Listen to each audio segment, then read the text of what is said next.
I'm just excited for tonight because I love to see how hard they play. You mentioned Paige. I know Kelly Snelling had a 16-point game last night, and only one of those buckets came from behind the arc. You wonder if maybe that's something that kind of gets her going a little bit. So that's their guard play, but they also have a pretty solid front court. You did a pretty good job against their front court over at your place. How do you continue to keep them in check? Yeah, I mean, I think almost all their plays start with Paige. And so if you can get her neutralized, then you've got a good chance. Kelly may hit a shot or two. I think her best trait is that she's really active without the ball. And Ariana, last night we were here and we watched, and she made some knockdown buckets. But if you can take away her second chance opportunities and take away Paige's vision to make plays early on, then I think we'll be all right. I know you got back to the Scottsbluff gym late in the fourth quarter. It looked like I saw you walk in. You walked into a hornet's nest last night when you saw the end of that game, didn't you? That was some wild stuff. Oh, that was so awesome. I mean, I was just so excited for our boys. I thought that's the hardest they've played this year. I thought that's the best they've competed this year. Tough break, ball bounces funny ways, but I was really excited for them because that effort and intensity for them makes them very, very tough. So I was happy for them to see them turn the corner with the effort and energy. And we'll get you out there on this one. One quick final question. Our key to the game brought to you by Team Auto Center. One thing quickly that leads to a win for you tonight. Control Paige. Control Paige. That's the answer both of these games so far. Coach, appreciate it. Have fun. Best of luck. Thanks. Appreciate it. We'll come back with more right after this on KNEB.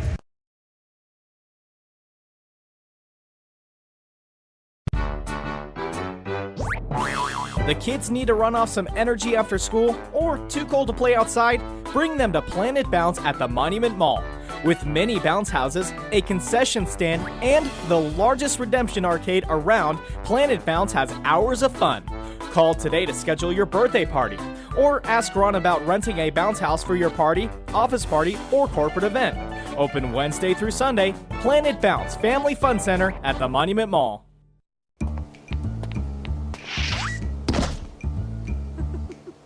We can't warn you that karma is very real. But we can bring you Temperature Tuesdays. Runza makes it all better.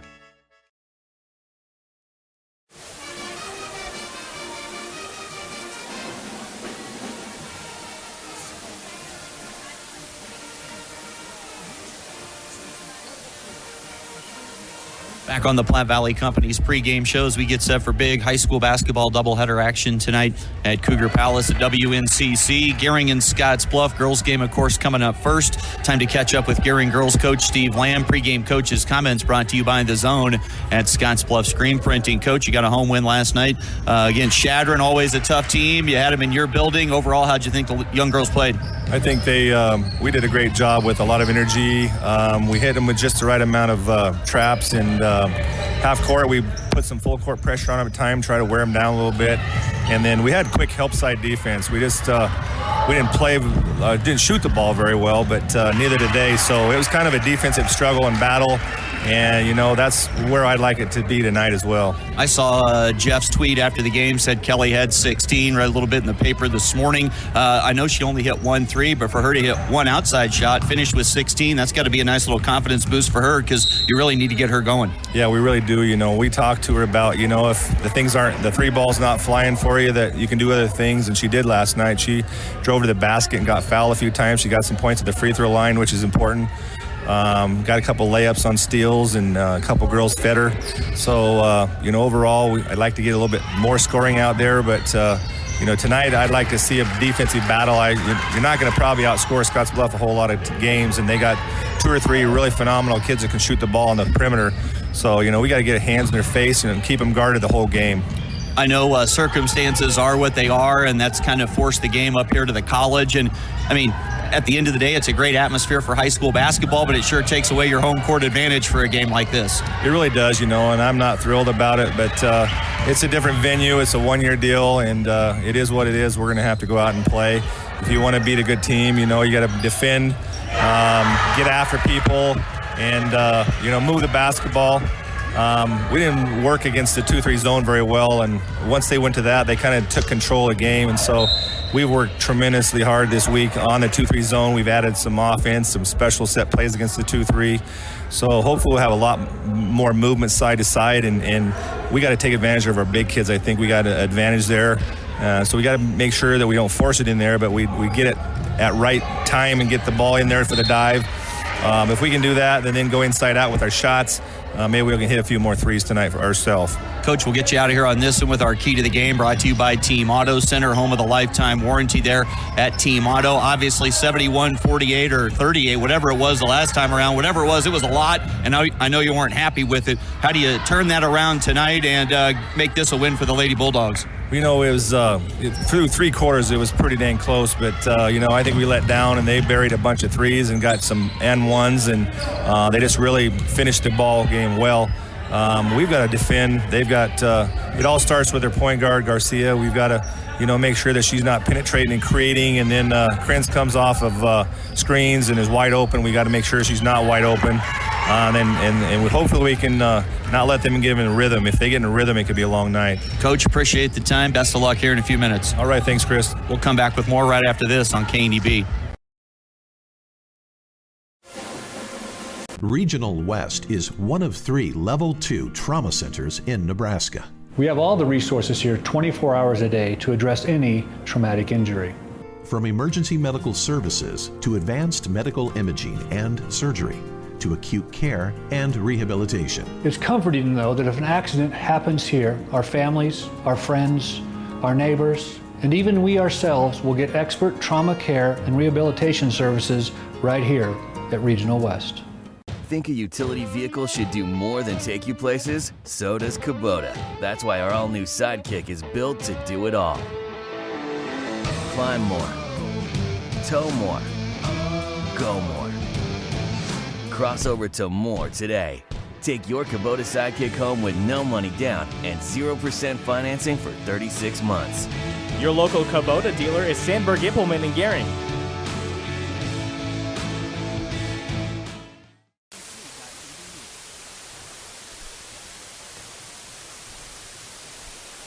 And welcome back to Western Nebraska Community College. Jeff Kelly with you here this evening. Got the girls to get things started here first, and now it's time for our starting lineups. They're brought to you by Western Nebraska Community College. From diplomas to degrees, it's for me. Learn more at WNCC.edu. First, let's take a look at the starting lineup for the Scottsbluff Lady Bearcats, as we said, with a record of 6-7. They've lost 3 of their last 4. They will start this way. Yada Garcia is at a guard. Also in the starting lineup, Emma Herman, a junior. Kiera Twombly at guard, a senior. Aubrey Krentz, who had 17 points the last time these two teams met up. She's a junior. And Mackenzie Dunkel, also at a forward. She is a senior, a transfer from Gering. On the Gering side of the ledger, they'll start this way. Gering Lady Bulldogs come in at 6-5, riding a 2-game winning streak. And they will start this way. At a guard, it'll be Paige Lopez, 5'4", and a senior. The other guard, Kelly Snelling, 5'5", and a senior. Along the front line for Gering tonight, it'll be Olivia Schaub, 6 foot, and a senior. Ariana Mitchell, 5'11", and a senior. And Jenna Baltazar, 5'10", and a senior. There's your starting lineups, and we'll come back with the opening tip from Western Nebraska Community College after this break. You're listening to high school basketball on 960 AM KNEB.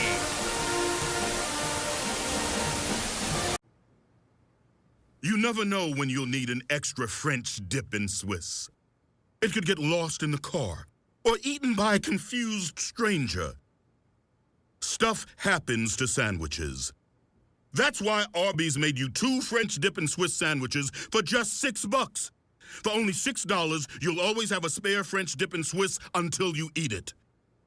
You'll never have to be afraid.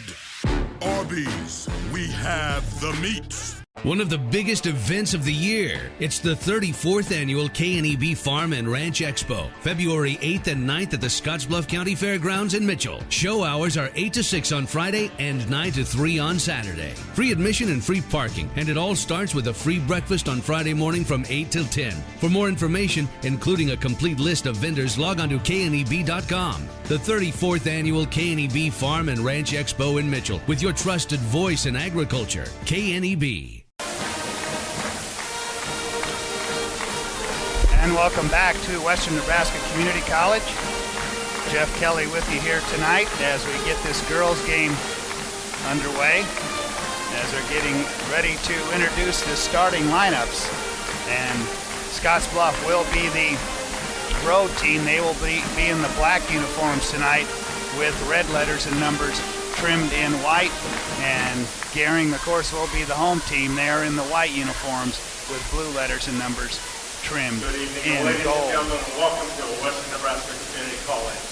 Tonight's game features the Gering Bulldogs versus the Scottsbluff Bearcats. Both teams coming out on the court as we get ready for our national anthem from the Gering High Pep Band.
And our national anthem tonight by the Gering High Pep Band as we get ready for our starting lineups.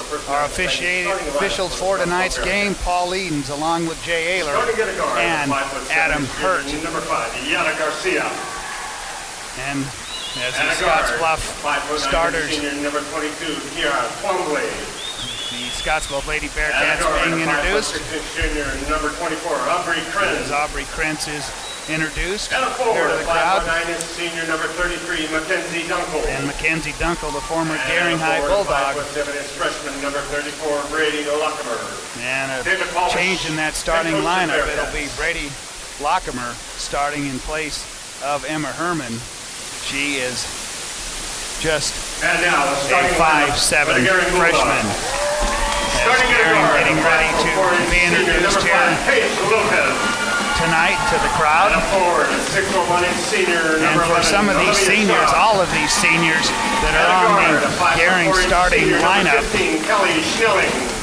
they have never And a played forward, here at 5'11" Western Nebraska senior Community number College 32, Ariana in their Mitchell. entire high school And at the careers. post, the 5'10" senior number 42, Jenna Balthazar. As Steve Lamb told us that last night, that none of these seniors have played here at Western Nebraska Community College. Of course, the boys got to play here during the Western Conference tournament earlier this season. So for these Gering 5 seniors that are starting this game this evening, it's going to be a little bit of a change, maybe a little bit something to get used to. As of course here at Western Nebraska Community College, you've got the stands right behind the baskets, a little bit different look for the shooters. Olivia Schaub will jump it up against Aubrey Krentz. 5'6" against 6 foot. As Gering gets set to go, they will move from right to left. Scottsbluff from left to right here to start this one out. Crowd starting to fill in here at Cougar Palace, and the ball's up and the tap controlled by Scottsbluff in the hands of Kiara Twombly. She'll bring it to the left side for Scottsbluff. Now dribbles right side, bounces inside, trying to get it to Garcia. As Balthazar got a hand in there, knocked it away. It'll remain at the Scottsbluff end. As Twombly will trigger the inbound baseline left. Looking, finally gets it into Mackenzie Dunkel from 15 feet away. Mackenzie Dunkel hits the jumper to make it 2-0 Scottsbluff. Token pressure by Scottsbluff. Gering quickly breaks. They try to get it inside to Baltazar, and it's knocked out of bounds. It'll remain with Gering as they work from right to left here in this contest. Snelling will inbound it quickly into Paige Lopez. Paige into the paint, tries to split defenders, get it down low to Baltazar, and a held ball. The possession arrow will keep it at the Gering end. Just underway here from Western Nebraska Community College. Gering will try it one more time. Snelling looks, lobs it inside, gets it to Schaub, works it out top, one-hand pass inside to Baltazar. Her layup doesn't go. Rebound fought for, keep it at the Gering end. Well, an opening tip was brought to you by Papa Murphy's Pizza at 2801 Avenue B in Scottsbluff. It's love at 425 degrees, and don't forget to register for the Papa Murphy's Text Club for a sweet deal. Quickly off the inbounds, cross-court pass. Snelling takes it into the paint, tries to dish down low, stripped away. Dunkel picks it up for Gering. Ahead to Lockemer, back to Garcia. She holds it on the left wing. Bounce out on top. Twombly has it. She'll pull it out between the circles with a right-handed dribble, and an offensive foul called against Scottsbluff. Down low, 7:01 left here first quarter, as the foul was on Lockemer, her first, team's first. So Gering will inbound it near sideline. Into the hands of Lopez, gets it ahead to Schaub into the Gering offensive end. Try to get it to Mitchell, stolen away by Krentz. And Scottsbluff leading 2-0 will come the other way here early in the first quarter. Out to Twombly, who will run the point for Gering. On the right-handed dribble, takes it down into the right corner. Picked up there by Baltazar. Back to Dunkel, spin move into the paint. Mackenzie the glass off the glass and in for Mackenzie Dunkel. And she's got all four of Scottsbluff's points. 6.5 minutes left first quarter. Into the front court. Schaub on the left side. Got the dribble hung up on her leg and gets called for traveling. And the turnover gives it back to Gering as Chloe Freeze into the 30-second timeout, Gering lineup. And head coach Steve Land wants a 30-second timeout. And we'll keep it right here from Western Nebraska Community College. Glad you could be with us here tonight on 960 AM, 100.3 FM, and on KNEB.TV. Like to welcome our viewers tonight. And of course, you can listen to this game or watch this game to relive it tomorrow. And you can listen to it on the podcast page tomorrow at KNEB.com. Brought to you by First State Bank of Scottsbluff and Gering. Jeff Kelly with you here tonight. We'll bring you the girls' game, and stay with us. Chris Cottrell will have the boys' game between these two teams. First meeting of the year between these, on the boys' side. Second meeting for the girls. Out of the timeout as Garcia brings it into the front court for the Lady Bearcats. As she works to the free throw line, looking, bounces down low, finds Mackenzie Dunkel to the glass. That doesn't go. Jenna Baltazar, who had 15 rebounds last night, pulls down her first. On the push is Lopez into the Gering offensive end. Trying to avoid the double team, bounces baseline, Freeze there, trapped in the corner. And she loses the ball out of bounds. And Gering, 2 minutes into this game, still looking for their first points. Garcia brings it into the front court for Scottsbluff. Looking now, she'll pull it out.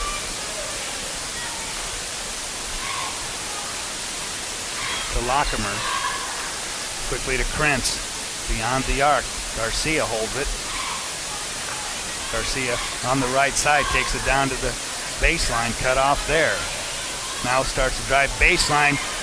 Along the baseline finds Twombly. Her shot doesn't go, and Gering will come the other way, still looking for their first points. Long down court pass, finds Freeze all alone, and Chloe Freeze makes it 4-2. Scottsbluff. Lockemer on the right side into the paint. Three ball, Aubrey Krantz off the front rim. Rebound comes down to Jenna Baltazar. Quickly head to Paige Lopez. She takes it into the paint, bounces baseline to Snelling. Shot doesn't go, but it goes out of bounds. It'll remain with Gering as Emma Herman checks into the Scottsbluff lineup along with Avila. So Gering will have it. They will inbound baseline left underneath their own basket. As Freeze to trigger it, go out on top and find Lopez. Pull up jumper from 15 for Page. Can't get there. Herman comes down with the rebound for Scottsbluff. Garcia, long down court pass, finds Dunkel, ball fake, drives baseline, kick out, back to Avila, baseline jumper off, down to Lopez, outlet, Snelling on the run out to the basket, off the glass and in. Kelly Snelling ties the game at 4:28 left here in the first quarter. Garcia on the right wing, beyond the arc. Down in the corner to Krentz. Krentz takes it, top of the key, back to Vila, looked at the jumper from 15 and didn't take it. She'll give it to Garcia, bounce high post to Dunkel, underhand pass, back to Garcia for a 3 ball off the glass. There's Jenna Baltazar one more time, another rebound for her. As Lopez brings it into the front court, finds Freeze, top of the key, Snelling, beyond the arc, looking, try to get it inside. Mitchell along the baseline, down low, nothing doing, kick out, Lopez, 3 ball, good. Paige Lopez, her first points of the game, and Gering takes a 7-4 lead, 3:41 left first quarter here from Western Nebraska Community College. Avila, cross-court pass, finds Krentz for a 3 ball, air ball, into the hands of Baltazar. Gering looking to increase their 3-point lead right here. Lopez works with it, high post, as Freeze drives to the basket, off the glass, doesn't go, rebound tipped around, pulled down by Scottsbluff. Ahead, Mackenzie Dunkel, free throw line, she'll take it from there, off the glass. Rebound fought for, picked up by Scottsbluff and put back up and in by Scottsbluff's Aubrey Krentz to cut the Gering lead to 1. 3 minutes left here, first quarter. Quickly up the floor, ahead to Snelling. 3 ball from the right side, count it. Kelly Snelling, who had 16 last night, gives Gering a 4-point lead at 10-6, 2:45 left. Garcia into the paint and gets Lopez. Shot goes and she's fouled. Nice drive into the paint that time by Yada Garcia. Her first 2 of the game. Makes it 10-8 as the foul was on Gering's Paige Lopez. That'll be her first. Team's first. Bonsack checking in on the Gering side. 1 shot. And Garcia at the free throw line. 15 points the last time these two teams met up. And hits on the traditional 3-point play. She's got 3. And the Gering lead now 1, 10-9 with 2:42 left here in the first quarter. Lopez into the front court, finds Mitchell. Back to Lopez for a 3 from the left wing, off the glass, won't fall. Rebound tipped around, picked up by Mackenzie Dunkel.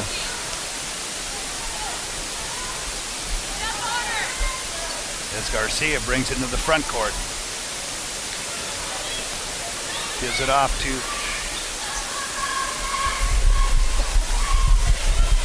as Garcia takes the 3, misses the mark there. Gering quickly the other way. One-handed pass. It'll find Mitchell. Back to Lopez. Look inside Bonsack. In the paint. Outside Snelling from 18 feet away. Too strong. Rebound comes down to Dunkel. Get it ahead to Avila. She'll give it up to Garcia.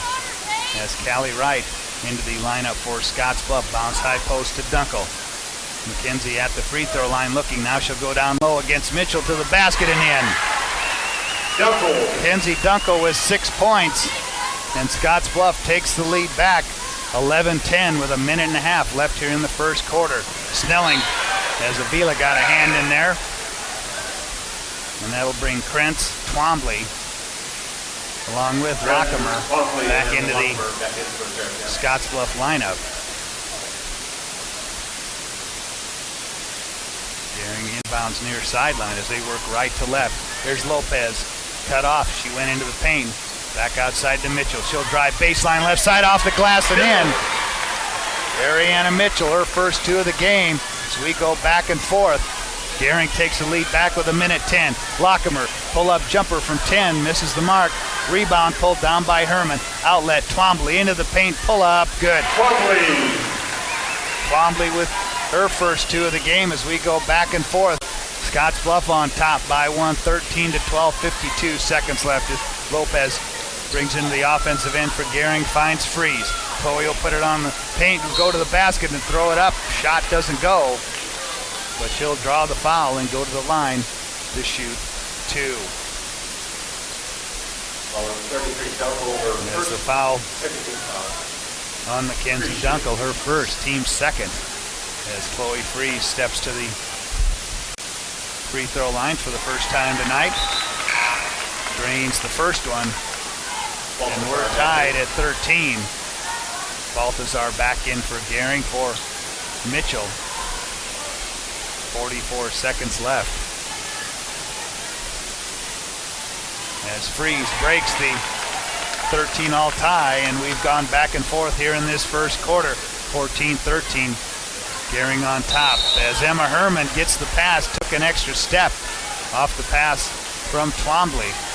And the turnover gives it back to Gering with 38 seconds left. Back and forth we've gone here in this first quarter. As Lopez gets the play from head coach Steve Lanch. He's got it on the dribble. Kick it right side. 3-ball, Kelly Snelling. She's 2 for 2 on the night from beyond the arc. She's got 8. Gering by 4. 20 seconds left. Dunkel cut off. Kicks it out to Twombly. Baseline jumper too strong. There's Jenna Balthazar pulling down the rebound with 2 hands. Ahead to Lopez on the dribble, and she goes off her foot. Out of bounds. With 7 seconds left here in the first quarter. Yada Garcia back into the Scottsbluff lineup. Garcia looks at the scoreboard that hangs above the court here. 4 seconds left. On the dribble into paint, throws it up the right hand and throws it in. Garcia hits the shot at the buzzer, and that ends the first quarter. At the end of 1, Gering 17, Scottsbluff 15 on the West Coast scoreboard. Regional West is one of 3 Level 2 trauma centers in Nebraska. We have all the resources here 24 hours a day to address any traumatic injury. From emergency medical services to advanced medical imaging and surgery to acute care and rehabilitation. It's comforting to know that if an accident happens here, our families, our friends, our neighbors, and even we ourselves will get expert trauma care and rehabilitation services right here at Regional West. You never know when you'll need an extra French dip in Swiss.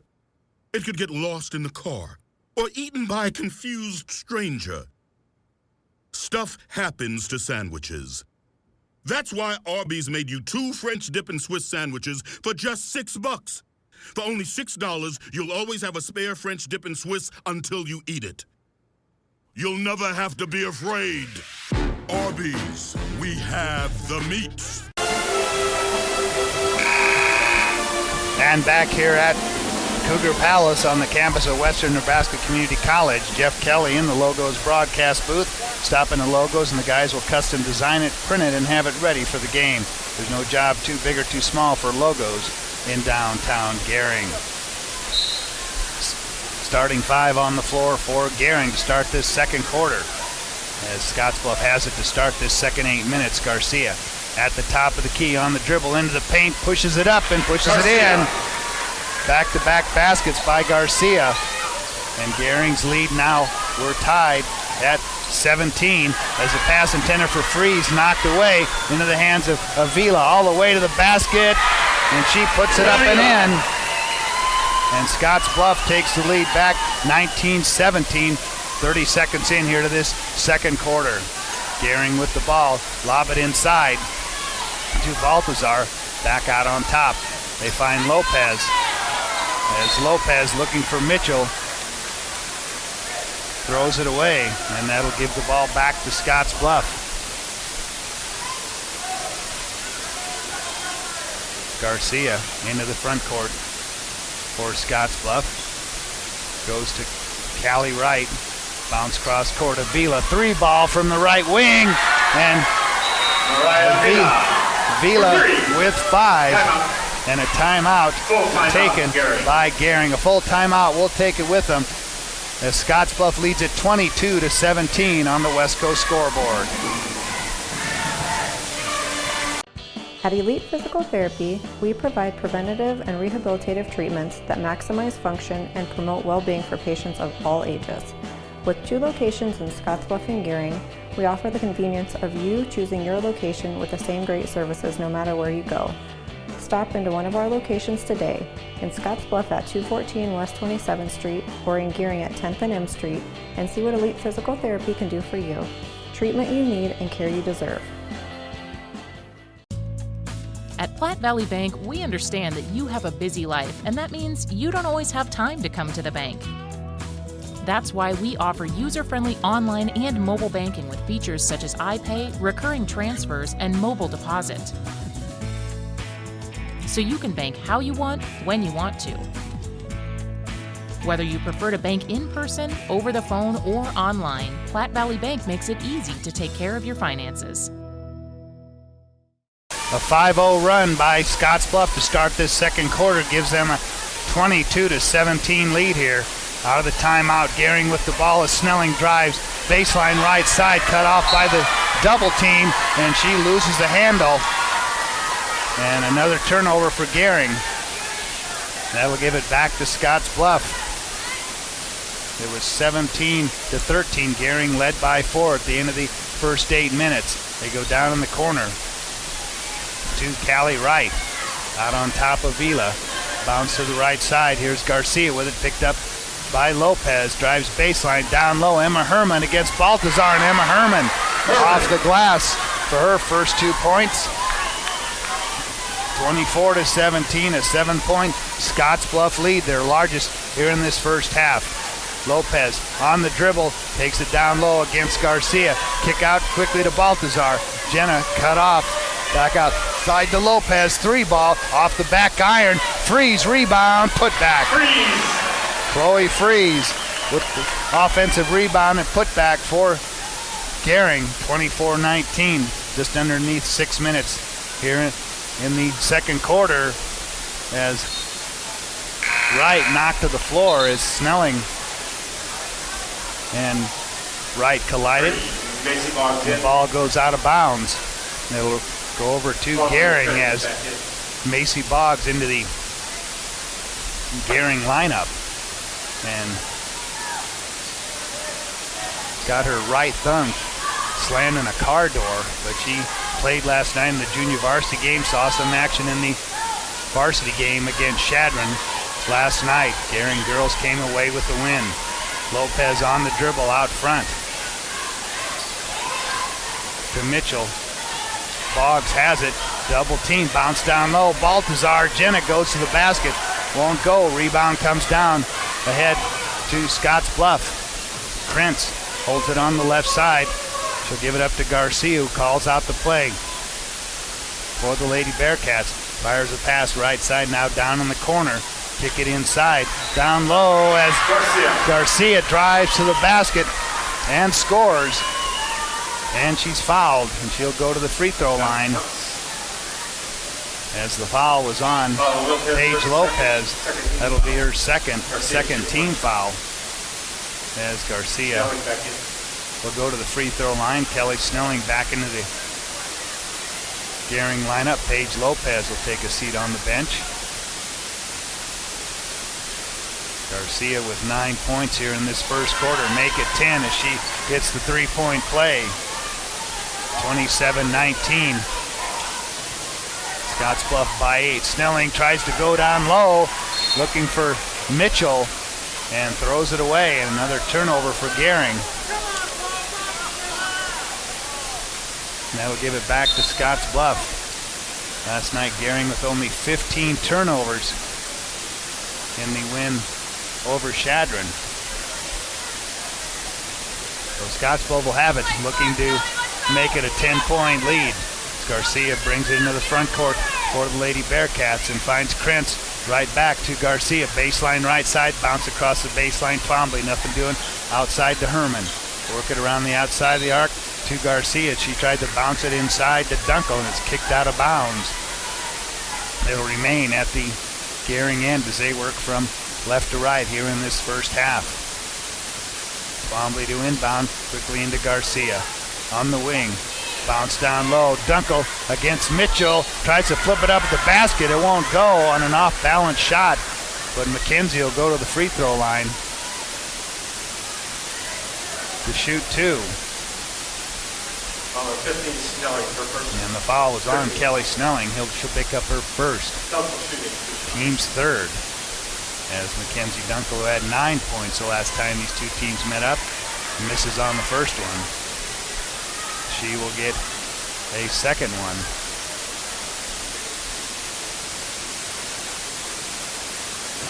(71-48) score between these two teams the last time they met. Dunkel good on the second one, her first points of the second quarter. As Freeze has it for Gering, takes it baseline, throws up a shot, throws it over the basket. Baltazar there to gather it in. Kicks out to Snelling as Kelly drives and is knocked to the floor. And Kelly will get to go to the free throw line. There's the foul on Garrett Twombly. And a non-shooting foul on that one, so Gering will inbound it, and as they triggered in to Macy Boggs. She swarmed, bounce past to Freeze, look down low, Snelling going baseline, gives it off to Jenna Baltazar, who puts it up and in. Gering cuts it to 7. 28-21, 4 minutes left here in the first half. Garcia out front here. They work it inside. Down low, Twombly right back to Garcia. Drive to the basket. Shot too strong. Outlet comes to Snelling. Quickly up the floor to Freeze. Back to Snelling. She has it on the dribble right side. Bounce down low, baseline as Ariana Mitchell. Shot doesn't go. Fouled on the shot. And she will go to the free throw line. Foul was on Scottsbluff's Emma Herman. Fourth team foul as Ariana Mitchell, 6 points last night. Schaub back in. Third for her as Olivia Schaub checks back in. Baltazar will take a seat on the Gering bench. 3:42 left here in the first half. Went back and forth in that first quarter before Scottsbluff went on a 5-0 run. As Ariana Mitchell hits them both. Makes it 28-23. Scottsbluff by 5. Twombly in the corner, Herman holds the ball above her head, tries to go back inside to Twombly. Pass goes over her head and out of into Gering's hands. Snelling quickly up the court. Underhand pass to Freeze. Looking, bounce inside, low block to Schaub. Kick out, Mitchell, baseline jumper. A little bit too strong as Dunkel pulls it down. She'll bring it across herself to the free throw line. All the way to the basket against Schaub. Shot comes up short, grabs her own rebound, tipped out of her hands into the hands of Twombly. Cross-court pass, Krentz, 3 ball from the left corner, count it. Aubrey Krentz with 5. 31-23, Scottsbluff. 2:51 left. Snelling on the dribble. Left side, Mitchell. Back out on top, here's Freeze with it. Down low along the baseline to Schaub. And that one bounces up and bounces in for Olivia Schaub, her first 2 of the game. 31-25, 2.5 minutes left. Garcia looks at the 3, doesn't take it to Krentz. Lob it inside, high post. Dunkel holds it. Now she'll take it down low, back outside to Krentz for a 3 ball. That one glances off the glass. Picked up by Schaub, outlet intercepted by Krentz to Garcia. Her shot partially blocked from behind by Snelling, loose ball. And Snelling went after it and crashes to the floor. And the ball will remain with Gering as that outlet pass tipped away. And a foul called on Kiera Twombly. She'll pick up her second, team's fifth. As Mariah Avila, 5'3" freshman, into the Scottsbluff lineup. Snelling into the front court, picked up there by Garcia to the near sideline, and Garcia got a little too close, and the foul called. Gering will inbound. 16 foul on Scottsbluff, right in front of our broadcast position here courtside from Cougar Palace. Snelling's inbound comes to Schaub between the circles, back to Snelling. 3-ball from the left side. That one's off the back iron as Lockham there to pull down the rebound for the Lady Bearcats, and they'll come the other way, leading by 6. Down in the corner, Lockham takes it, drives baseline. Shot doesn't go, but she draws the foul. And that'll send Brady Lockham to the free throw line. 32, Mitchell, her first. Foul was on Ariana Mitchell, her first. Lockham, a 5'7" freshman, drains the first one. Make it a 7-point Scottsbluff lead.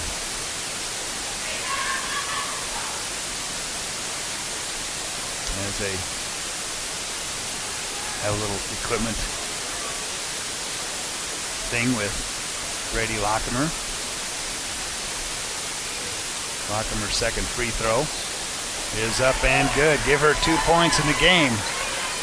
33-25, Scottsbluff with 1:42 left here in the first half.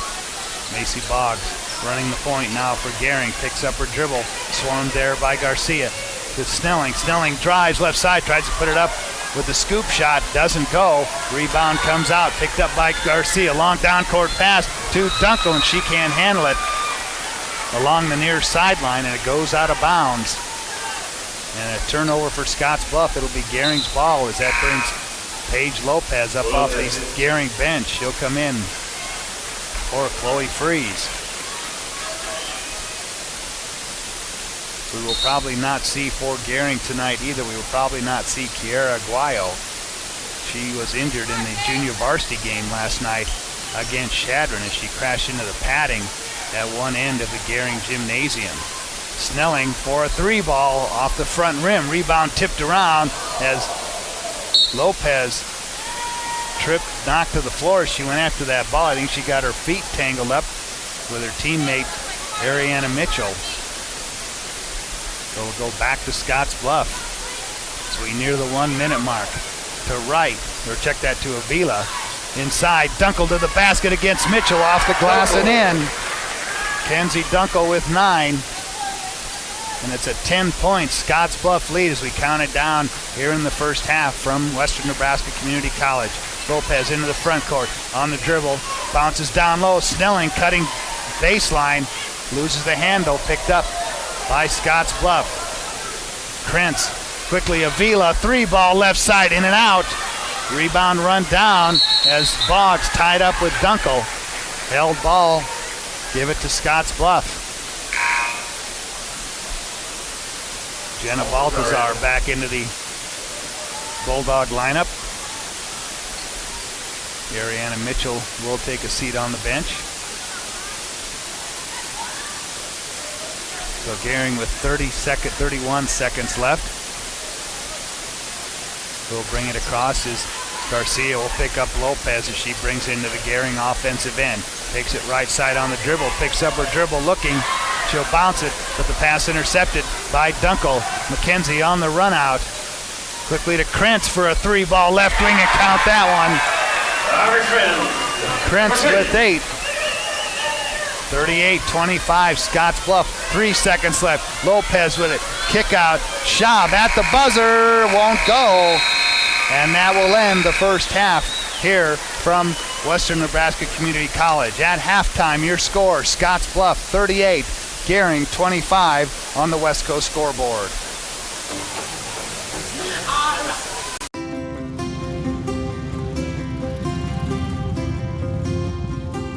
Anyone who calls it a hobby doesn't understand. we know that a person's passion is what drives them. And that's why every memorial we create is a true reflection of the individual. Only a Dignity Memorial professional can celebrate a life like no other. Find out how at dignitynebraska.com. The kids need to run off some energy after school or too cold to play outside? Bring them to Planet Bounce at the Monument Mall. With many bounce houses, a concession stand, and the largest redemption arcade around, Planet Bounce has hours of fun.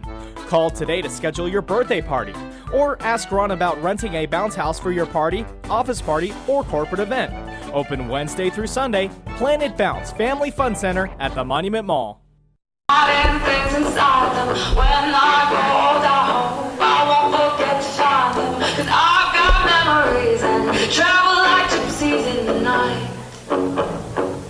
And welcome back to Cougar Palace on the campus of Western Nebraska Community College. We're at halftime of the girls' game, and Scottsbluff on top, 38-25. And the scoring went this way in the first two quarters as Scottsbluff jumped out to a quick 4-0 lead. Gering came back to tie it at 4, and Scottsbluff took another lead at 11-10 before Gering came back to tie it at 13, and then Gering went on a short 4-0 run to lead 17-13 at the end of the first quarter. But then in the second quarter, Scottsbluff went on a 5-0 run to start that second quarter.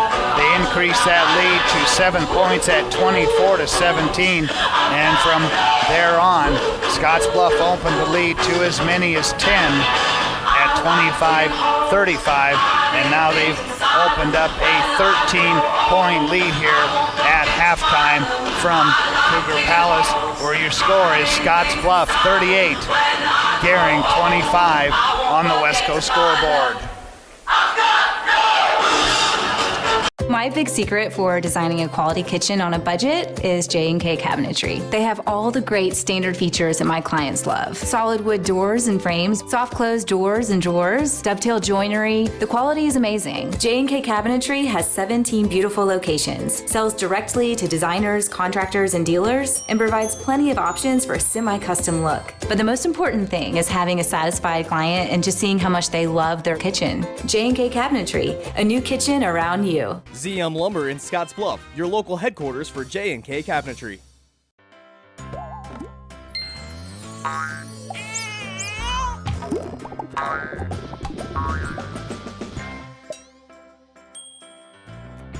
Care Heilbronn, State Farm agent, is here to protect all the moving parts of your life. With auto, home, life, and financial services, Care Heilbronn and her team make it simple to bring together what matters to you.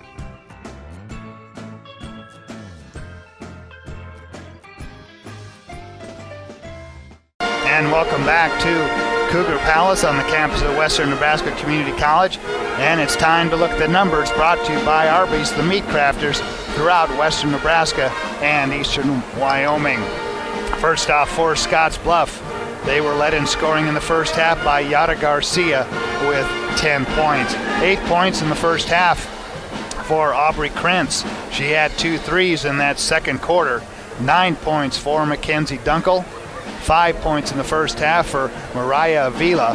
2 points for Yara Garcia, or check that, for Emma Herman in the first half, and 2 points for Kiera Twombly and Brady Lockemer. For Gering, nobody in double figures, but Kelly Snelling led the way with 8 points, and she had 2 threes in the first quarter. She was held scoreless in the second quarter. 6 points for Chloe Fries here at halftime. 4 points each for Paige Lopez and Ariana Mitchell, and 2 points each here in the first half for Jenna Baltazar and Olivia Schaub, as we're at halftime here from Western Nebraska Community College, as Scottsbluff and Gering. For the girls, round 2 for the boys game that will follow this one. It'll be round 1 between those two teams, and an exciting game last night at Scottsbluff High School, as Abraham Lincoln out of Denver was the opponent. and the visiting team, Abraham Lincoln, winning at the buzzer in that game, and a wild finish in that one if you were able to catch that game on KNEB.TV or also listen to Chris Cottrell on 101.7 The Trail. An exciting finish to that one as Scottsbluff loses it at the buzzer to Abraham Lincoln out of Denver, Colorado. Of course, he will have the boys game that will follow this one, and we'll continue here at halftime as your score, Scottsbluff 38, Gering 25 on the West Coast scoreboard. Exceptional care, right here at home. That's the mission of Morrill County Community Hospital. Morrill County Community Hospital is a 20-bed critical access hospital that owns and operates clinics throughout Bridgeport, including specialty outreach clinics and Morrill County Home Health Clinic, as well as Chimney Rock Medical Center, located in Bayard. Our dedicated team is committed to you and our community every time at Morrill County Community Hospital, Bridgeport, Nebraska.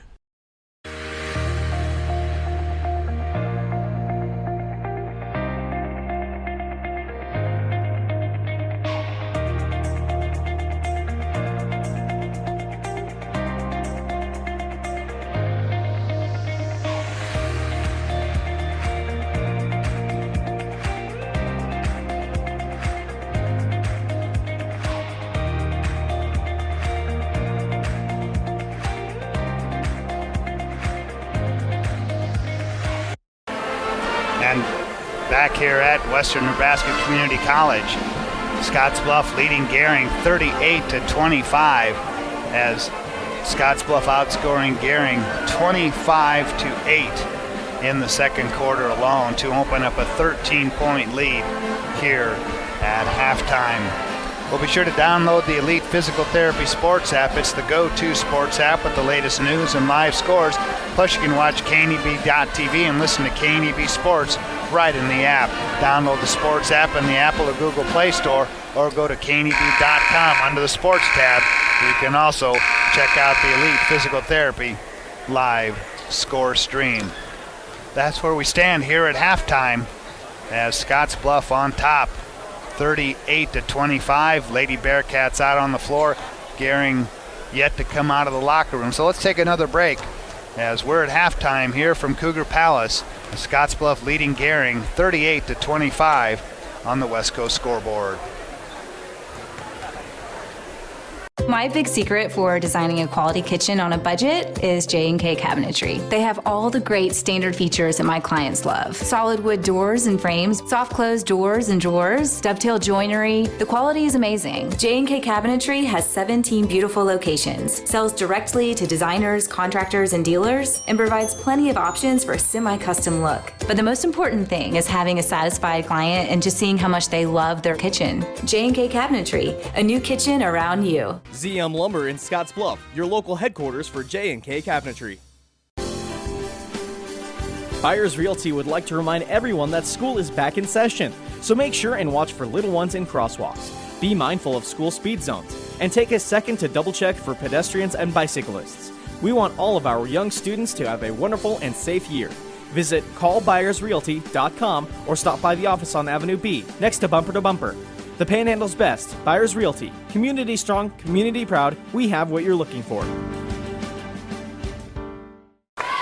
Welcome back to Cougar Palace on the campus of Western Nebraska Community College. Jeff Kelly with you from the Logos broadcast booth as we're at halftime as Scottsbluff with their largest lead in the contest of 13 points.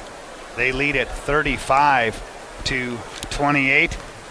As we said, the second meeting between these two teams, the first one back on January 8th, and Scottsbluff with a 71-48 win. But they outscored Gering in the second half in that one, 44-28 in the second half. Scottsbluff led by 7 at halftime, 27-20. So only leading by 7 the last time these two teams met here at halftime. But right now, they lead it by 13. Both teams back out on the floor as we get ready for second half action. And we're glad you could be with us here tonight on 960 AM and 100.3 FM KNEB, and also coming to you tonight on KNEB.TV, on Allo Channel 15, and Moby's Communications Channel 1500. Scottsbluff, the visitor. Gering, the home team, and the starting five on the floor for Gering: Lopez, Snelling, Schaub, Mitchell, and Baltazar. And Scottsbluff, the visiting team, in the black uniforms. It'll be Garcia, Twombly, Dunkel,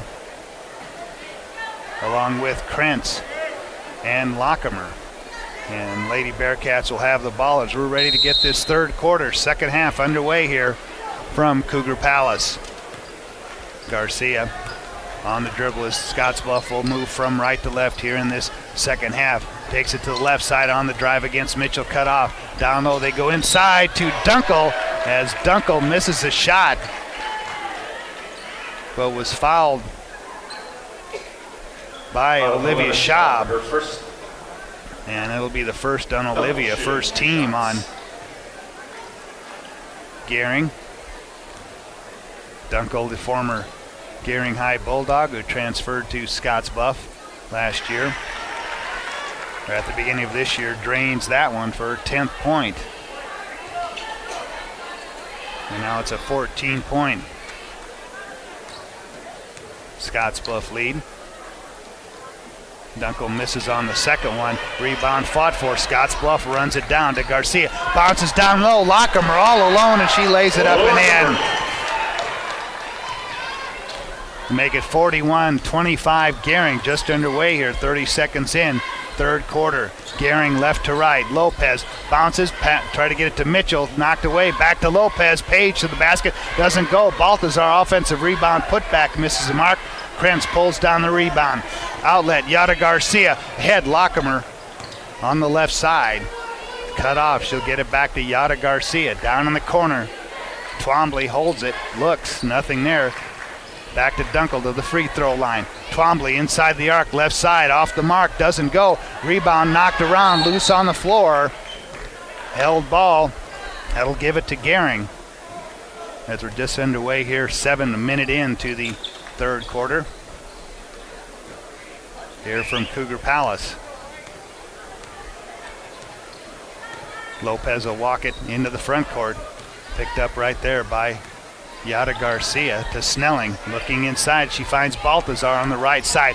Kick out quickly to Lopez on the left side. Beyond the arc, Page tries to fire it down low, but Dunkel intercepts that pass. Gets it ahead to Twombly as Snelling crashes to the floor. To Garcia to Krentz, three ball right side off the front rim. Twombly battling for the rebound, stolen away from her by Lopez. Page on the push into the paint, bounce down low. Schaub there, and Schaub puts it in. Her first points here in the second half. 41-27, Scottsbluff leads it. Garcia directing traffic out front. Here's Lockemer. She has it. Dunkel out high post. Twombly will get it in the corner. Or check that too. Twombly in the corner. Back to Dunkel. Pull up base. Free throw line extended. Strong. Bounces around. Rebound finally pulled down by Krentz. She can't convert. Lopez pulls it down. Ahead to Mitchell. Back to Lopez. Page drives. Pull up left side off the glass. Baltazar another rebound. She finds Kelly Snelling on the right side. Mitchell back to Snelling. They go inside to Baltazar. Turn around in the paint for Jenna Baltazar. She's got 4. 41-29 Scottsbluff. 5:26 left here in the third quarter. Scottsbluff slowing it down. Garcia driving. Tries to kick it baseline. Pass intercepted as Baltazar got in there. Into the hands of Lopez. She has it. They try to bounce it inside. That pass intercepted. Another turnover for Gering. Garcia gets it ahead. Krentz drives right side, and a foul called. It'll be a blocking foul as Schaub looking to take the charge. And Schaub's slow to get up off the court. And quickly Olivia Schaub picks up 2 personal fouls. The officials come over to look at Olivia Schaub. She says she's okay. 2 shots. Olivia will stay in the game, and Aubrey Krentz 8 points in the first half. And this is the first one. Avila and Herman into the Scottsbluff lineup for Lockemer and Twombly. Big second quarter for Scottsbluff. They outscore Gering 25-8. As Pence's second free throw finds the mark, she's got 9 points. 42-29. Scottsbluff, 4:53 left here in the third quarter. At the Gering offensive end, Snelling with it, picked up there by Avila, bounce high post. Balthazar, kick out, Schaub, 3-ball from the right wing, misses the mark. Mitchell there with the rebound.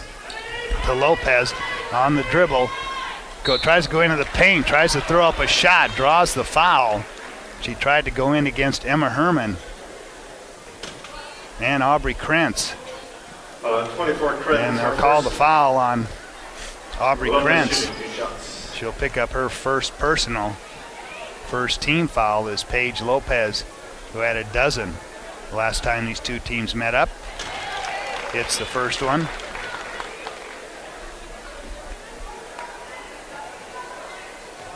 Scottsbluff leads by a dozen. Second one on the way from Lopez around the rim and out. Rebound tipped around, but tipped right to Aubrey Krentz. She'll give it up to Yada Garcia. Emma Herman has it out on the left wing, down in the corner to Avila. Avila holds it. Now she'll put it on the floor with the right hand out on top to Garcia. Lob it inside to Dunkel. Down low, dishes to Avila. Nothing doing. She'll kick it back out to Garcia, and Garcia shuffles her feet. And a turnover will give it back to Gering. 4:10 left in the third quarter. Scottsbluff with a lead of a dozen points here. Lopez walks into the front court. Once again picked up there by Garcia on the dribble, right side, picks up her dribble, looking, tried to get it to Mitchell, intercepted by Dunkel. McKenzie on the run out, head fake, tried to go to the basket, and the shot blocked by Olivia Schaub. And that'll get a cheer from the Gering faithful here. As Macy Boggs into the Gering lineup, playing with that heavily bandaged right thumb that she slammed in a car door. Quickly on the inbounds, nobody picked up Emma Herman. She misses on the 3-ball. And Gering will come up with it. Snelling on the dribble, tries to go inside to Balthazar as Herman goes over her back. That'll be the second personal on Emma Herman. Second team on Scottsbluff. So Gering moving from left to right here in this second half will inbound baseline left. They triggered into Boggs, and then Boggs fouled by Garcia. And for Garcia, that's her second. So we'll do it one more time underneath the Gering basket, as Schaub will trigger the inbound. Inside to Snelling, right back to Schaub. They try to kick it out as the pass goes over the head of Boggs, and over and back the call. They try to quickly fire it out to Macy Boggs, and the pass just a little bit too tall for her to handle. And a turnover for Gering. It's Scottsbluff's ball with 3:33 left, 42-30. Driving, cut off Avila, kick it back out, Emma Herman. Garcia, Krentz, another 3-ball. That one comes up way short. Avila there with the rebound. Krentz drives baseline, stolen away by Snelling. Loose ball on the floor, bodies on the floor. Jump ball, it'll stay at the Scottsbluff end with 3:15 left in the third quarter. As Mariah Avila, 5'3" freshman, to trigger the inbound. Looking, she'll bounce it to Herman. Inside, Garcia, kick out. Avila looked at the 3, didn't take it. Now she'll take it inside against Boggs. Shot partially blocked. Gering has it. Trailing by 12. Snelling up the far sideline, the left side to the baseline. Back out on top. Schaub, 3-ball on the way. That one off the glass. As Garcia comes down with it, quickly ahead to Avila. Baseline bounce inside to Herman, and Herman fouled as that pass down at her ankles. Had a hard time handling that one. 42, Baltazar, her The first. foul was on 13 Jenna foul. Baltazar. She'll pick up her first. So Scottsbluff to inbound. Avila looking, and then the pass knocked out of bounds by Boggs. Lady Bearcats will do it one more time, as Garcia will trigger it in this time. Try to get it in. Pass stolen away by Schaub. Ahead to Kelly Snelling. Snelling down the right side of the basket, goes up at the right hand, comes up short. And ball last touched by Gering as the rebound couldn't be corralled. That'll give it to Scottsbluff. 42-30, they lead it by a dozen. 2:39 left here in the third quarter. From Cougar Palace on the campus of Western Nebraska Community College. Herman looks at the three, doesn't take it. Back to Garcia. She'll put it on the floor, into the paint. A little bit too strong. Back iron. There's Jenna Baltazar, who had 15 rebounds last night against Shadron. Quickly ahead. Boggs pull up jumper. Doesn't go. But Macy will go to the free throw line with 2:18 left. 5, Garcia, her third. And for Yada Garcia, she'll pick up her third personal. As Macy Boggs looking for her first points here tonight. Drains the first one. As Lockemer, Twombly, and Callie Wright in for Scottsbluff. For Garcia, Avila, and Dunkel.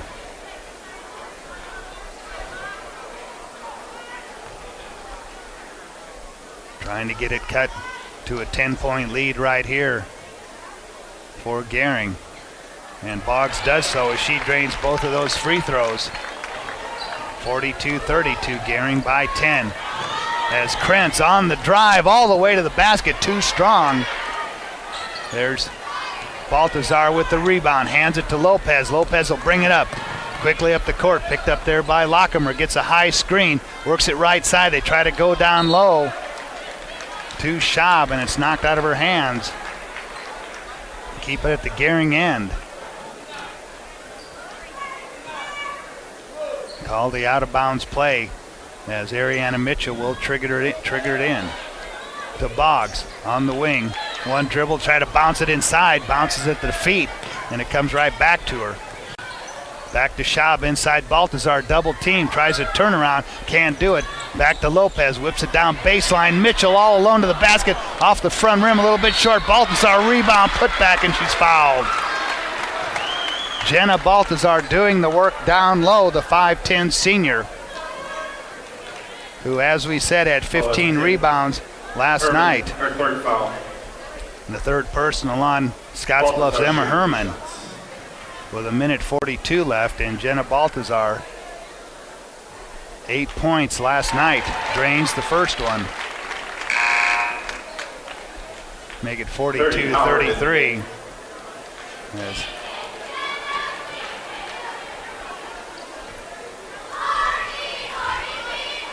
She will get a second free throw.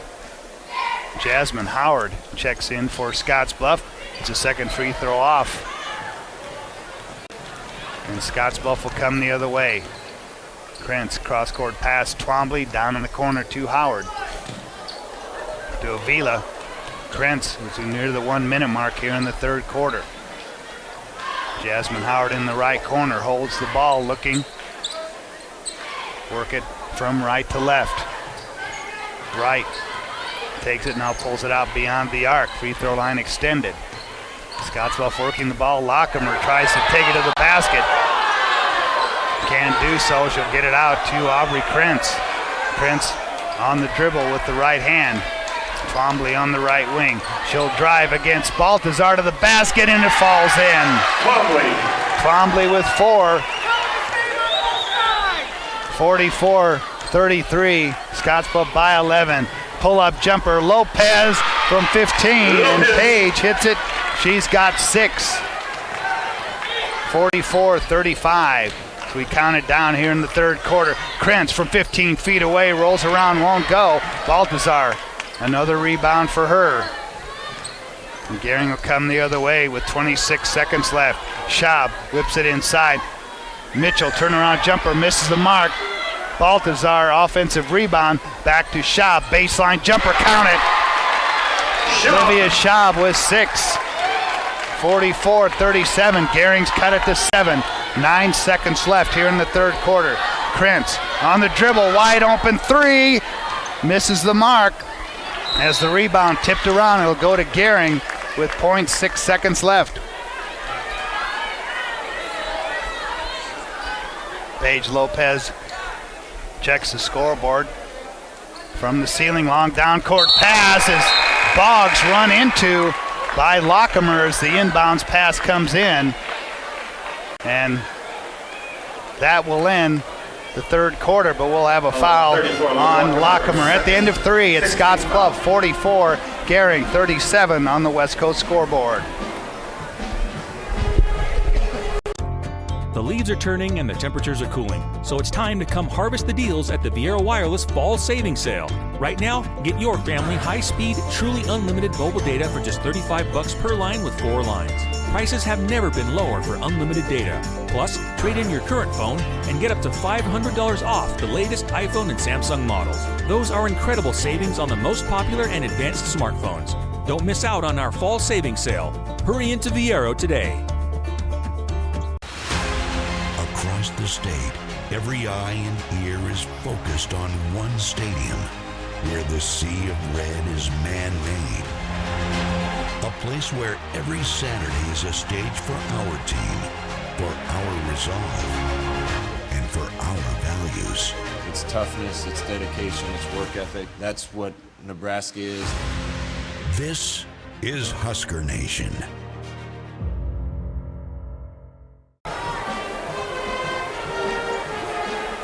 Back for the final 8 minutes here from Western Nebraska Community College. Gering has cut it to 7. They outscore Scottsbluff in that third period, 12-6. Gering will have it to start this fourth quarter.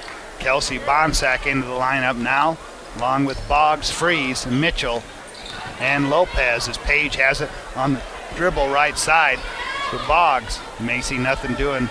Bounce it back to Lopez. She'll start a drive against Garcia. Baseline and loses the handle. And on the baseline, out of bounds. And give it back to Scottsbluff. 16 fouls. Down low, they find Twombly all alone to the basket. Offensive foul as crashing to the floor is Paige Lopez.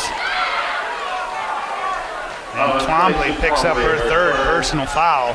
7th foul on Scottsbluff. That puts Gering in the bonus. So Kelsey Bonsack, the 5'8 junior, seeing her first action tonight. Lopez, as Gering works from left to right, brings it into the front court. Picks it up. Bounce high post to Mitchell. She'll turn, hand it to Lopez, look to 3. Cross court pass to Boggs. Loses the handle, now regains. High post inside to Free. She spins, goes into 3. Scottsbluff defenders. Ball knocked loose.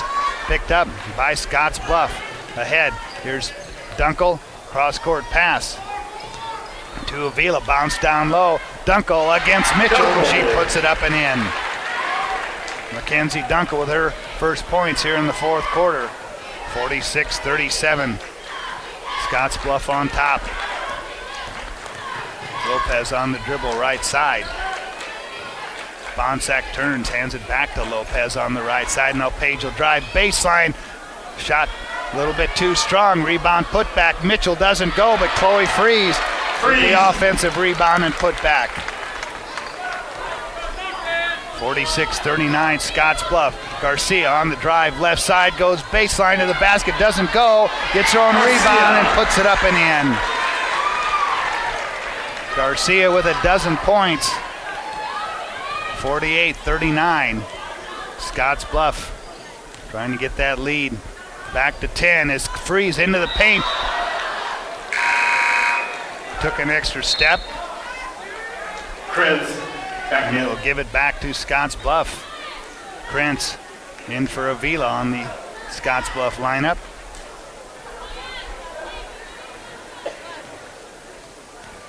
The only lead Gering had in this game was at the end of the first quarter. Big second quarter by Scottsbluff. Herman in the corner, Twombly. They work it around the outside of the arc. Dunkel back out to Krentz. Here's Garcia.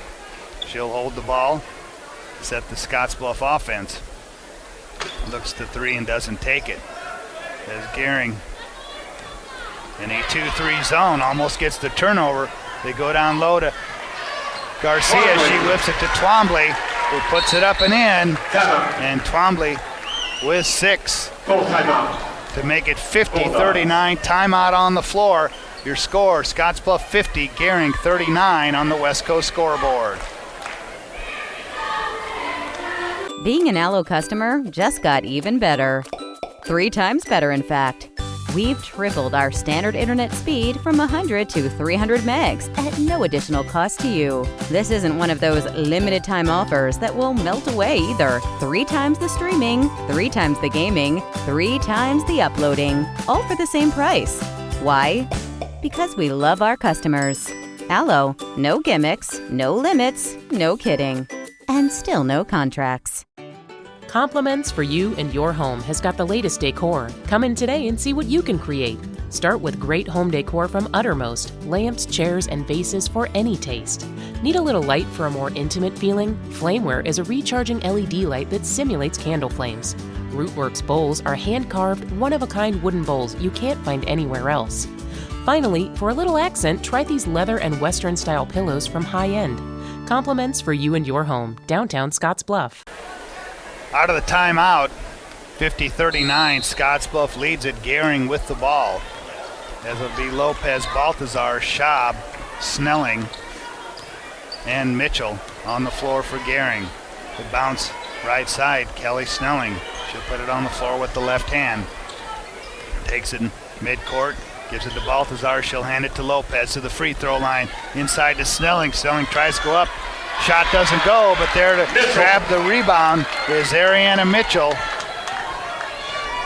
And it's a 9-point Scottsbluff lead, 50-41, 4:57 left in the game. As Garcia works with it. Gives it up to Krentz. Back out on top, Dunkel. To Garcia as they almost stolen away by Gering. Back to Garcia, her baseline jumper gives her 14 points in the game. 52-41 Scottsbluff. Snelling with a deep 3. Misses the mark into the hands of Aubrey Krentz. Quickly up the floor comes Aubrey against Snelling. Back to Twombly. Here's Herman for a 3 ball. Back iron, long rebound as Schaub has it. She'll outlet it to Lopez. Cross-court pass, Schaub, Snelling on the left side. Kelly whips it inside. Baltazar, nothing doing. Skip pass. Here's Schaub for a 3-ball right side and count it for Olivia Schaub. She's got 9. 52-44. Underneath 4 minutes in the game. Garcia comes with the dribble. Herman down in the corner to Twombly on the left side. Kiera holds it above her head, looking. Now she'll have it stolen away by Lopez. Page on the run out all the way to the basket. Layup falls for Paige Lopez for her 8th point to make it 52-46. And a timeout, a 30-second timeout here. We'll keep it right here from Cougar Palace. Stay with us. Chris Cottrell will have the boys game following the conclusion of this girls game here. As Gering has gone on a mini 5-0 run here in this 4th quarter after they were down by 11 points, 50-39 at one point in this 4th quarter. Next action for Gering will be Tuesday night.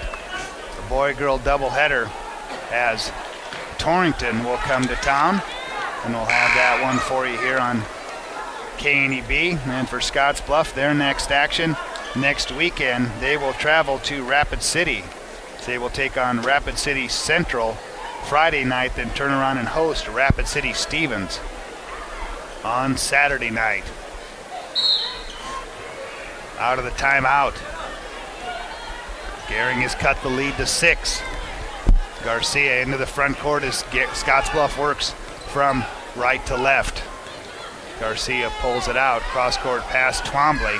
Twombly trying to avoid the double team. Bounce high post Herman. Back to Garcia. Beyond the arc. Skip pass Krentz. Ball fake against Snelling. Takes it baseline. Bounces inside Dunkel. Against Mitchell. The turnaround jump hook up and good. Dunkel with 14.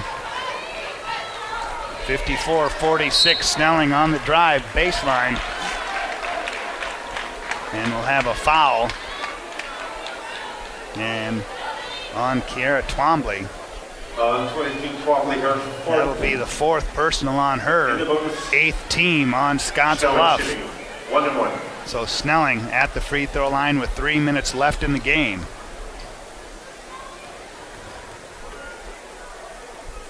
First one on the way. Kelly hits that one. Her first point since the first quarter. She's been held scoreless since that time.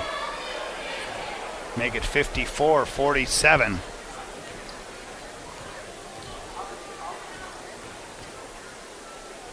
Second one on the way from Kelly. She's got them both. She's got 10. 54-48. Scottsbluff. 2:57 left.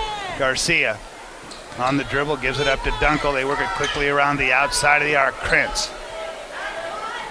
Cross court Herman down on the left side. To Twombly, free throw line, lob it inside, find Herman. She's a little too far underneath as the shot goes off the bottom of the backboard, but she's fouled on the shot attempt, and she'll go to the line to shoot 2. 32 Mitchell, or the second. Foul was on Ariana Mitchell. Herman shooting 2 shots. Second, team's 4th, 2 shots for Emma Herman. 2 points so far in this game as she hits the first one. And Scottsbluff lead back to 7 points.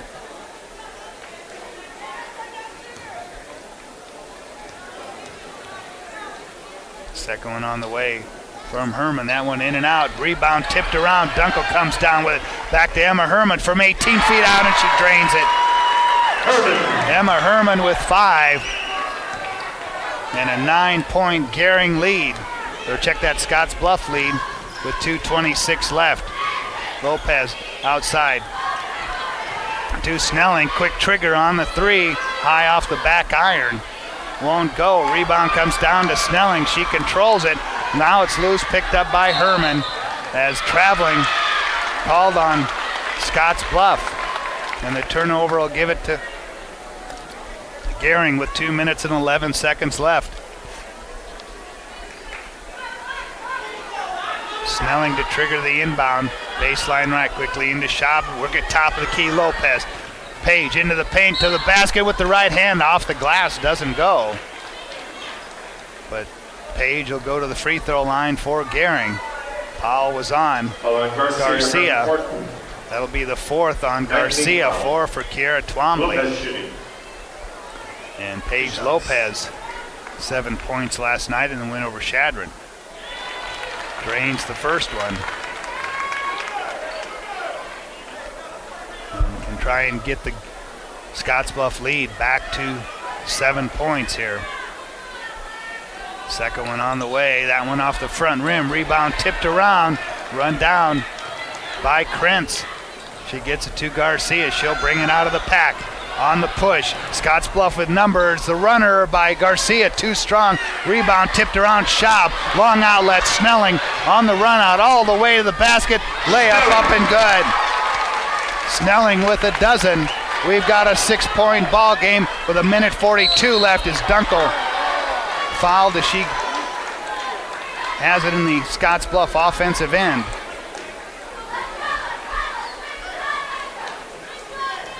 And the foul is on Ariana Mitchell. 15 foul. 15 foul as Scottsbluff inbounds it to Garcia. she'll work with it out front.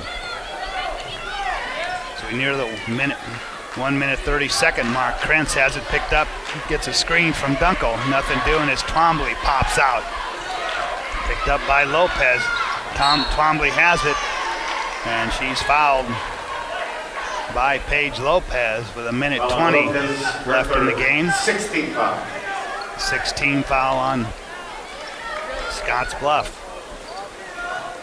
Scottsbluff triggers the inbound. Garcia drives baseline. She put up a shot, blocked from behind by Schaub. Quick outlet to Lopez, and it's stolen away by Twombly, and she is called for over and back. So give it back to Gering with 1:12 left and a timeout taken by Scottsbluff head coach David Bolish. 1:12 left in the game. Your score, Scottsbluff 57, Gering 51 on the West Coast scoreboard. Exceptional care, right here at home. That's the mission of Morrill County Community Hospital.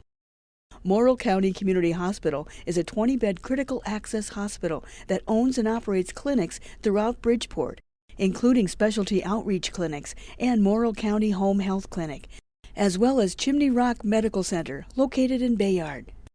Our dedicated team is committed to you and our community every time at Morrill County Community Hospital, Bridgeport, Nebraska.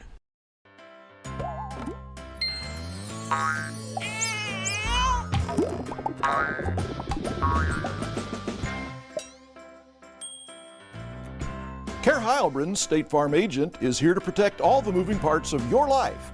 With auto, home, life, and financial services, Care Heilbronn and her team make it simple to bring together what matters to you.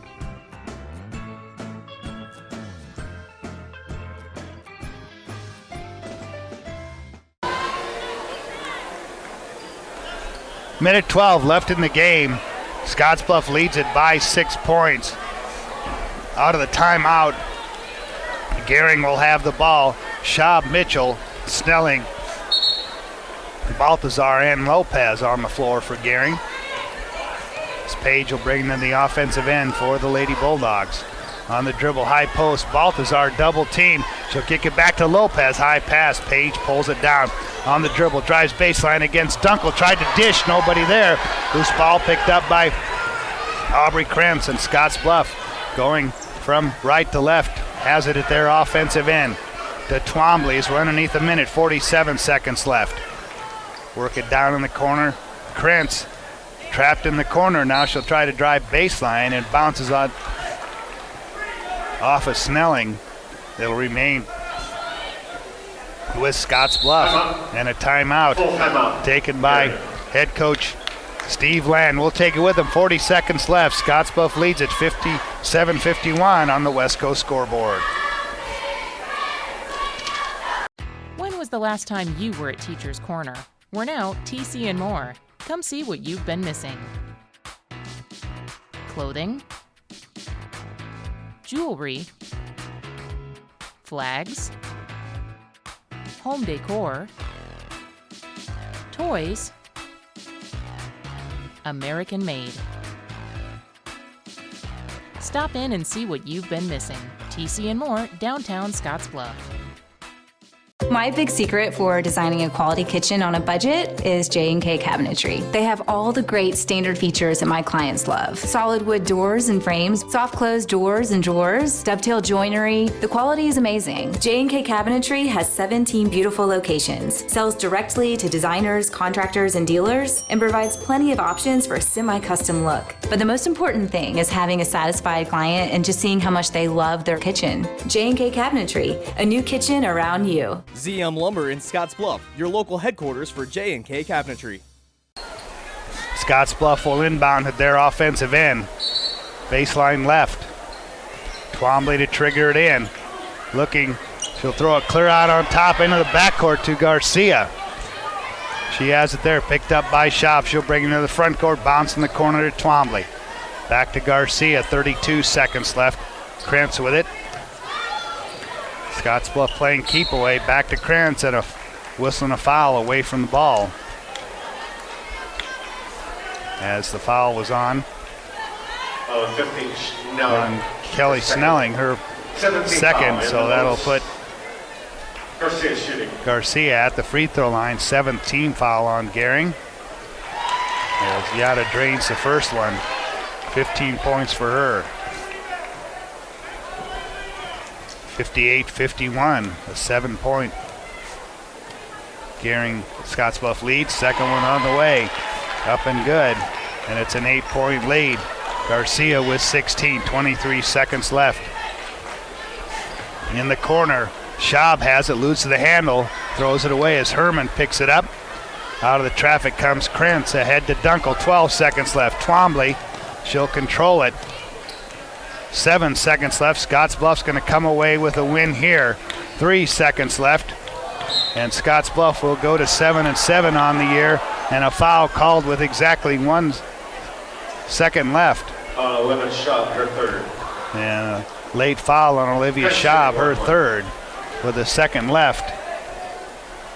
And Aubrey Krentz at the charity stripe. First one on the way for Aubrey. Give her 10. At 60-51. So Gering will go to 500 on the year at 6-6. Their 2-game winning streak snapped. And Aubrey Krentz, that one rolls off, and that'll be it here from Cougar Palace in the girls' game. Your final score, Scottsbluff 60, Gering 51 on the West Coast scoreboard. Being an Allo customer just got even better. 3 times better, in fact. We've tripled our standard internet speed from 100 to 300 megs at no additional cost to you. This isn't one of those limited time offers that will melt away either. 3 times the streaming, 3 times the gaming, 3 times the uploading, all for the same price. Why? Because we love our customers. Allo, no gimmicks, no limits, no kidding, and still no contracts. There's a place where folks still play with fire. The common ground between backyard barbecue heroes and professional chefs. This is where friendships are forged, fire and flavor come together, and new techniques are perfected. Here in Big Green Egg Country, cooking is still treated as an art form. And since the most versatile grill you'll ever own comes with a lifetime warranty, you'll always have the ultimate cooking experience. Visit the experts at Paul Reed Construction, your authorized Big Green Egg dealer. Western Nebraska Community College, its final in the girls' game as Scottsbluff defeats Gering 60-51. It was Gering leading at the end of one, 17-13, but a big second quarter by Scottsbluff. They outscore Gering 25-8 to lead at halftime 38-25. Gering made a little run in the third quarter as they outscored Scottsbluff 12-6 to trail by 7 at the end of 3, 44-37. In the fourth quarter, Scottsbluff opened up an 11-point lead, and at one point, Gering went on a 5-0 run to cut it to 6 at 52-46. But down the stretch, Gering able to get no closer than 6 points, and down the stretch from the free throw line, Scottsbluff puts it away and wins 60-51. So the Lady Bearcats at 7-7 on the year. Their 2-game losing streak is broken, and for Gering, they lose one here tonight, and they go to 6-6 on the year. Let's take a look at the final scoring totals as our final numbers brought to you by Arby's, the meat crafters throughout Western Nebraska and Eastern Wyoming.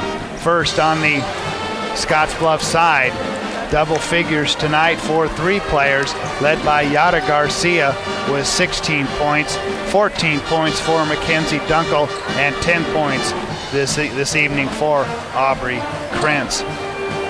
5 points tonight for Emma Herman and Mariah Avila. 6 points for Kiera Twombly, and Brady Lockemer ends the night with 4 points on the Scottsbluff side. For Gering tonight, only 1 player in double figures, and that is Kelly Snelling. She ends with 12 on the night. She was held scoreless in the second and third quarters. but she has 4 in the fourth quarter for her 12 points. 9 points tonight for Paige Lopez and Olivia Schaub. 8 points for Chloe Fries off the bench. 6 points for Ariana Mitchell. Jenna Balthazar ends with 5. And 2 points for Macy Boggs tonight as Gering loses to Scottsbluff for the second time this year, 60-51. So that's your final score here. Scottsbluff 60, Gering 51 on the West Coast scoreboard.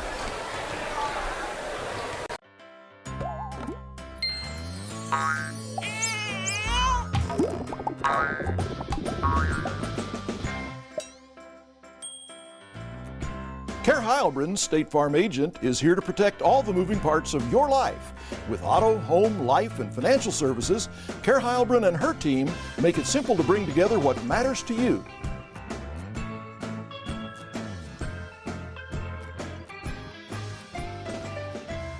Have you heard the exciting news? Western Nebraska Regional Airport will be offering flights with United Airlines operated by SkyWest beginning January 30th, 2018. What's even better? You'll get to earn and use your United points. Reservations with United are now available, plus all United miles can be earned and redeemed with all flights. While you're at Western Nebraska Regional Airport, grab a bite to eat at the Flight Deck restaurant, plus Hearst Thrifty Car Rental is there for your car rental needs. So make life easier, relax, and get on board with Western Nebraska Regional Airport.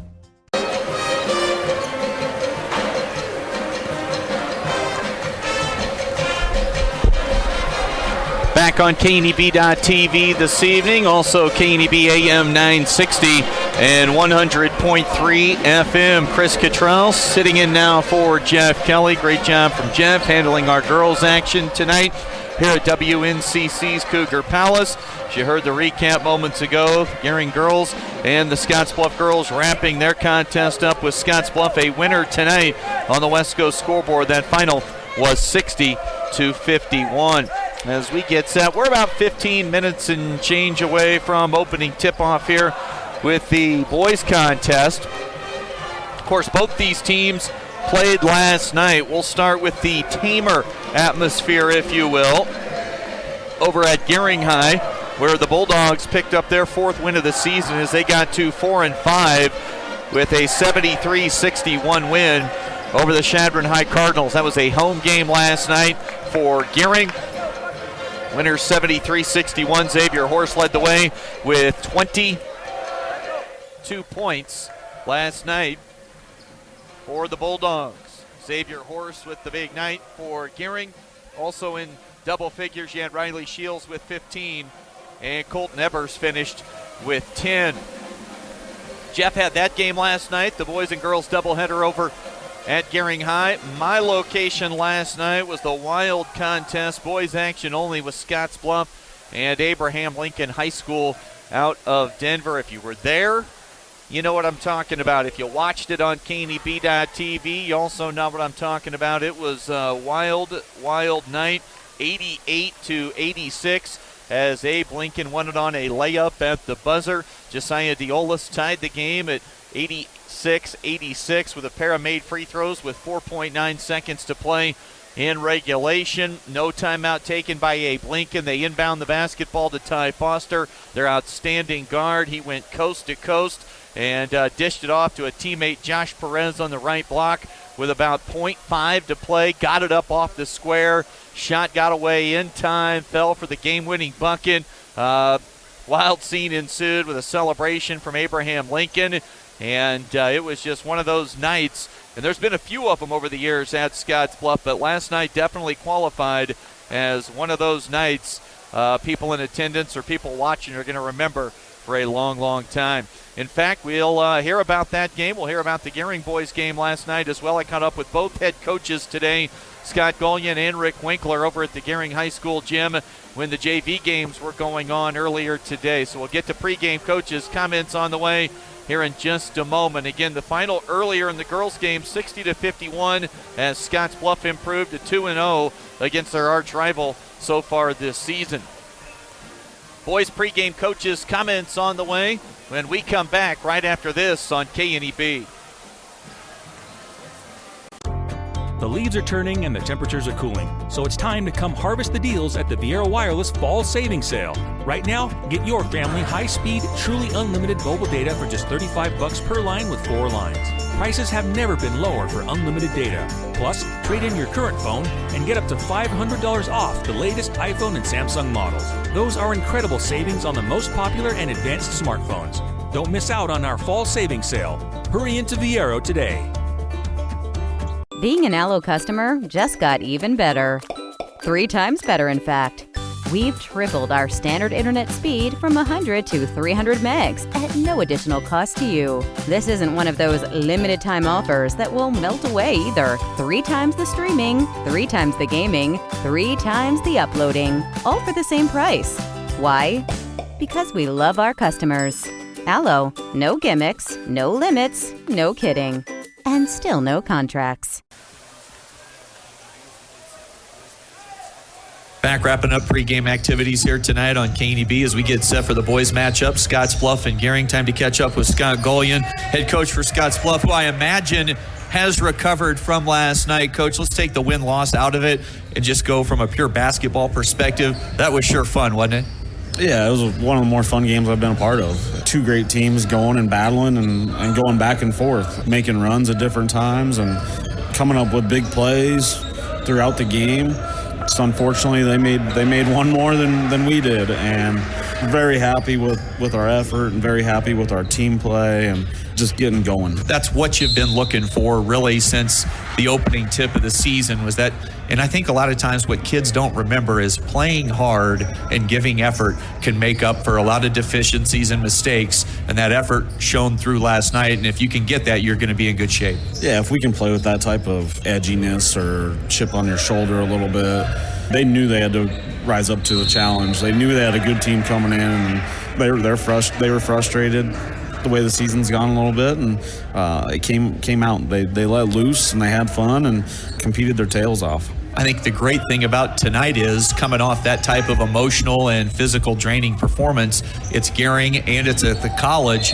So all of the things you might be worried about the day after with a ball game, those probably go out the window. You guys should be amped again tonight. Yeah, I mean, every time we match up with Gering, it's a tremendous game whenever we get together and play them. Both teams are going to come ready to play. Both teams get up for this game. No matter what the season is done for either team at that point, and I know our guys will come out ready to play, and I'm sure their guys will too. What about their roster, the makeup of their team? What gives you some concern about heading into this thing? You know, they got good size. Xavier Horst is playing really well. He's shooting the ball well. He's scoring the ball well. We got to make sure that we find a way to contain him and keep him off the glass, because they got a bunch of guys that are, they're athletic and big and can go get offensive rebounds. 2 of your kids, obviously. Let's start with Josiah. Boy, it was an up and down type game for him at times, but if you could, how do you bottle up that fourth quarter and the good Josiah we saw down the stretch and have him carry that through the rest of the way? Because when he was on last night, boy, he really looked electric. He showed as much resiliency as I've seen him in 3 years last night. Sometimes when things start to go downhill a little bit, he goes down a little bit, but I thought he popped his head back up and continued to battle, and that's why he had the fourth quarter he did. He struggled a little bit there in the third and early in the fourth with some turnovers, but he bounced back and battled and right to the final horn. He's got to come out with that same type of energy and effort and focus. I thought that was as focused as I've seen him. And he was ready to play, and he was attacking the basket and getting other guys going.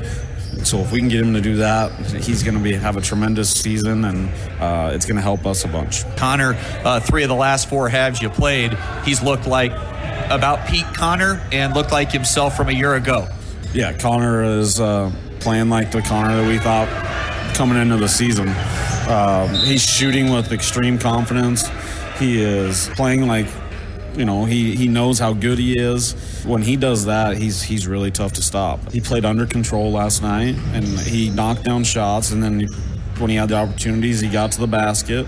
If he didn't, he played under control and hit a couple pull-ups too. So when he's scoring from all three areas, he's very tough to guard. And we'll get you out of here on this one, Coach. Quick key to the game brought to you by Team Auto Center, home of the lifetime warranty. Something that comes to your mind quickly that leads to a win tonight. Well, I think just coming out and playing with the same energy and passion that we did last night. If we can play with that type of energy and passion, defense is going to be good, and that's going to lead to some offense for us.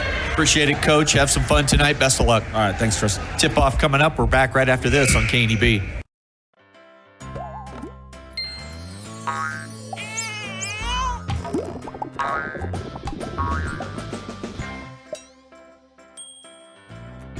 Care Heilbronn, State Farm agent, is here to protect all the moving parts of your life.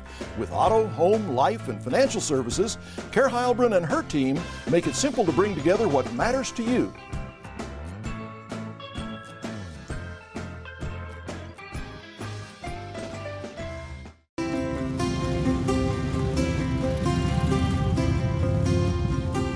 Anyone who calls it a hobby doesn't understand. We know that a person's passion is what drives them. And that's why every memorial we create is a true reflection of the individual. Only a Dignity Memorial professional can celebrate a life like no other. Find out how at dignitynebraska.com.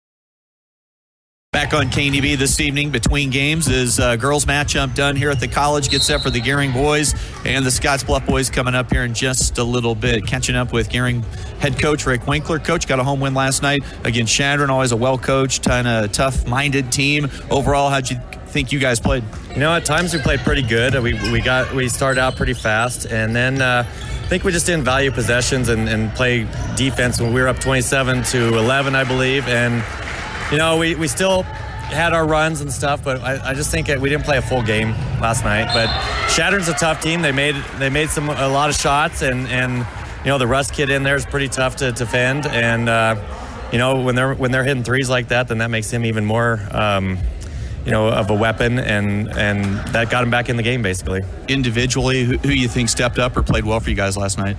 You know, X had one of his offensive games, but Henry did pretty good. Alvarez getting in there and getting some rebounds and some scoring for us. You know, I think everybody of the first probably 7 or 8, you know, played pretty decent at times.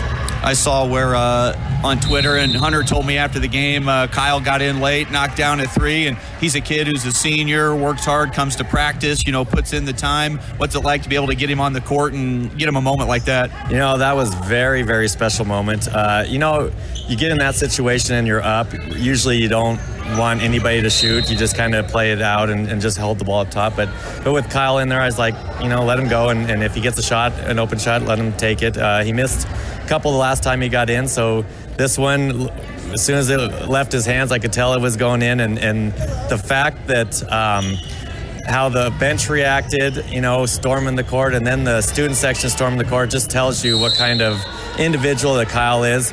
You know, even with me, you know, in practice and stuff, he's like a coach out there. He's really, and he's the guy that gets everybody up if somebody's down or if they need talking to that I don't have to do, he does it. And he's just a great kid, and that was a special moment. I told him, I said, you know, I've been part of a state championship before, and that was really exciting. But what I witnessed last night was right up there with that. I mean, it really was. So obviously you were busy last night, but I know you're a sports junkie, a basketball junkie. I know you would have loved to have been, or you would have loved to have seen the scene over at Scottsbluff. What a wild game with them and Abe Lincoln.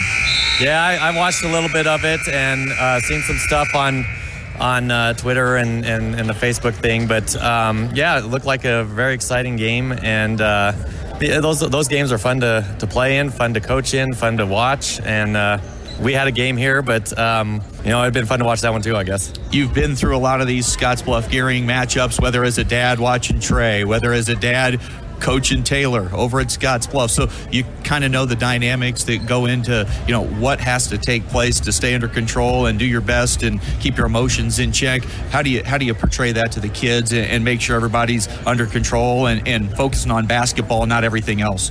Yeah, we talked about that this morning. It's just a thing that the emotions and everything's different. This is a whole different game than any game that you play in, just because of how close the two teams are and the towns and stuff. But they just you gotta play tough, you gotta play hard, and you gotta be able to keep your emotions in check and know when to let that out a little bit and when to pull it back a little bit too. And we talked about that, like I said, and it's all the way. Coaches, parents, players, everything is just amped up that much more because of this rivalry or this the close proximity of the towns and stuff. So be fun. Get you out of here on this one. Key to the game with Rick Winkler, Gering boys head basketball coach. X's and O's wise, what do you guys have to do well to make this thing close down the stretch and have a shot? What we got to do is what we go into all the time is making sure that we rebound the basketball. We're athletic kids, but we don't always box out. So I think rebound is going to be a huge thing. They're physical. We got to match that. And then we just got to, for 4 quarters, play some basketball. I don't know that we've had a good 4-quarter game yet. I think the Lions game, when we were close to them, I think that was a closer one to putting in 4 quarters. But that's what we need. It's going to be a 4-quarter game if we're going to stay in it and beat them, and that's what I think we need to do. Appreciate it, Coach. Have some fun tonight. Best of luck. All right. Thanks, Chris. We'll come back with more right after this on King.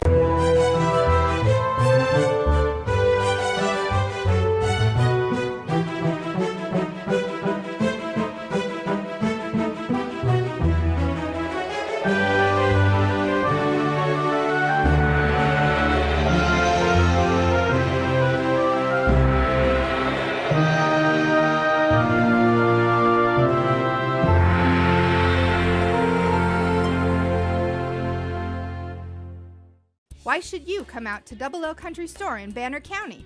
Because we serve locally raised beef, chicken, and bison, and our hamburger buns, cabbage burgers, and pies are homemade every day. High school basketball coverage tonight on KNEB.TV, radio as well, 960 and 100.3 FM, and of course we're online at KNEB.com. This will be the first matchup of the season between the Gering and Scottsbluff boys. Scottsbluff comes in right now with a record of 5-8 off a 2-point home loss last night to Abraham Lincoln High School out of Denver. They're a 4A school. For PowerPoints purposes, that goes down as a Class B, a B ranking as far as those PowerPoints are concerned. But Scottsbluff off the loss at 5-8. You heard head coach Scott Golian. If they get that type of effort, intensity, focus, all of those type adjectives, they're going to be mighty fine coming down this stretch this season. For Gering, record at 4-5. Home winners last night, 73-61 over the Shadron Cardinals. Gering is the home team here tonight. Obviously, still some construction issues over at Gering High School. Not even full capacity seating-wise in the gym. Was talking to A.D. Glenn Koski this morning, and it just wasn't tenable. They had to move the games here. Luckily, the Cougars were out of town today, men and women playing at Lamar. Didn't see the women's score. I know the men won by 20+, and Gervais Green crossed the 1,000-point barrier in his junior college career there at WNCC. There is going to be a change in the starting lineup tonight for Scottsbluff. Josiah Diolis will not start tonight's game. First off the bench is Sebastian Harsh, a 6'4 junior. Finished with 9 points last night. Connor McCracken, a 6'4 senior, averaging a little over 16 points after a 31-point effort last night. Jack Darnell, a 6'1 junior. Dawson Moore into the starting lineup tonight. Moore, a 6'1 sophomore, averaging 7 points a game. And Sam Clarkson, the starter, a 6'6 junior. Sam had 6 points last night. Now time for the starters for the Gering High Bulldogs. Colton Evers, a 6'3 junior. Xavier Horst, a 6' senior. Gering's leading scorer on the season. He had 22 points in the win last night at home against Shadron. Bryce Sherrill, a 6'4 junior, had 7 points last night. He can be dominant on the glass at times. Henry Alvarez, 6'4" senior, finished with 8 in the win last night over Shadron. And rounding out the starting 5, Riley Shields, the 6'6" senior who scored 40 last night, or excuse me, looked at the big number 40. He scored 15 last night, and he'll need to be big in the paint and on the rebounding stats tonight for the Gering Bulldogs. Chris Control with you in our Logos broadcast location here courtside tonight. Always fun when you get high school basketball here at WNCC. Stop into Logos. The guys there will custom design it, print it, and have it ready for the game. No job too big or small for Logos. That's downtown Gering. Both teams finishing up their pregame huddles with their head coaches. Scottsbluff in the road red uniforms tonight, the home whites for the Gering High Bulldogs. Those starting lineups, as always, brought to you by Western Nebraska Community College. From diplomas to degrees, it's for me. Learn more at WNCC.edu. Jay Ayler set to toss the ball in the air here in just a moment. Our opening tip, as always, brought to you by Papa Murphy's Pizza. Papa Murphy's in Scottsbluff at 2801 Avenue B, where it's always love at 425 degrees. Scottsbluff controls the opening tip, and they are with the basketball into the front court. And we are underway. Rivalry hoops and an early turnover as Xavier Horst got a tip and deflected the ball away. Gering with it on the perimeter. Horst, they move it up top. Henry Alvarez going to square up a triple, and Henry Alvarez cracks the seal on the scoreboard tonight with a first possession tray, and the Bulldogs lead 3-0 early on. Gering goes zone. That creates an open look for Dawson Moore, and Dawson Moore cans a 3. Into the starting lineup tonight with Josiah Diolis coming off the bench. Back the other direction quickly come the Bulldogs, pushing tempo off the Scottsbluff make. And we've got a whistle and a foul. Sam Clarkson picks up his first personal, first team foul. And Colton Ebers at the charity stripe for Gering. Ebers can't get the first.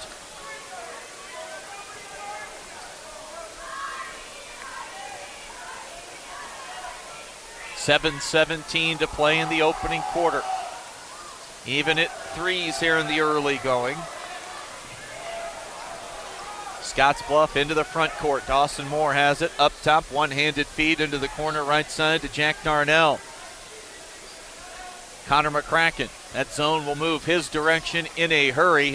He's been lighting it up from behind the three-point line. Partially blocked shot on the three-point release. Outlet pass. Horst thought about the quick transition 3. Underneath, Sherrill feeds it to Ebers, who can't convert, and the rebound comes off to Scottsbluff. Connor McCracken up top to Moore. 2-3 zone the look. They get it middle to Harsh. Outside Darnell. Goes baseline. Cut off. Pass to Sam Clarkson, and that'll be a turnover. Second turnover here in the early going, and Diolis comes off the bench as the first substitution here tonight for Scottsbluff. It'll be Diolis and Dawson Moore up top here. Both teams have gone zone to start out the ball game. Minute and 30 seconds in, we're all tied at 3. Arch rivals getting after one another on a neutral floor here at Cougar Palace. Pass to the high post. Kind of surprised Riley Shields, an early turnover. And Diolis on the dribble penetration goes right to the bucket. Takes some contact, and Josiah Diolis set for a couple of foul shots for Scottsbluff. Had 2 huge free throws last night. Scottsbluff trailing by 2. He got fouled with 4.9 on the clock, and he was able to bury 2. And the second one came after a timeout when Dre Calloway, the head coach for Abraham Lincoln, tried to ice him. He came right out of the sideline huddle and buried the second. And, of course, moments later, they got beat on a buzzer-beating layup. The first one too strong, the second a little bit short. Rebounded by Sherrill, and here comes Gering with Horst. Alvarez right wing. Both teams zone here early. Xavier Horst. Bounce pass comes to the near side to Colton Ebers. He'll feed Alvarez. Alvarez puts it on the floor.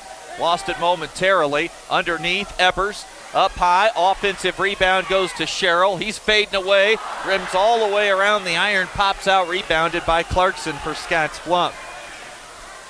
They get it middle to the Cats. Now on the wing, Dawson Moore can't knock down his second three. Rebound comes off, grabbed by McCracken, and the mid-range jump shot falls for Connor McCracken.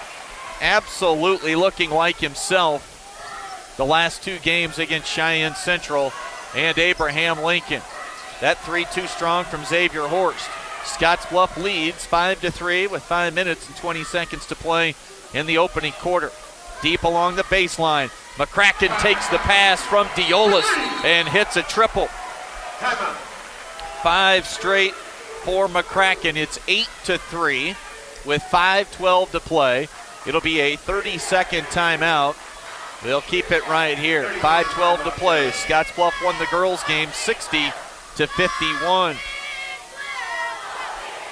Panhandle Trails Intercity Public Transit offers regularly scheduled accessible bus service serving communities between Alliance and Scottsbluff Mondays, Wednesdays, and Fridays, and 21 Panhandle communities on Tuesdays and Thursdays. Reservations are required. Visit panhandletrails.com or call 761-TRIP. That's 761-TRIP. Back end of our TV and radio doubleheader here tonight at Caney Beach. Chris Cottrell courtside, our Logos broadcast location.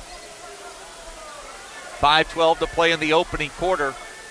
8-3, and Scottsbluff with a 5-point lead on the defensive end right now. Dangerous pass, last touch by McCracken, out of bounds. It'll stay with the Bulldogs. That was almost a live ball turnover along that far sideline that could have led to an easy run out and opportunity for the Cats. Ebers inbounds to Horst. Right back to Colton. Ebers puts it on the floor, one dribble. They try and trap him. Riley Shields. Now Sherrill. Sherrill takes some contact, whistle, and a travel. Both teams with a pair of early turnovers.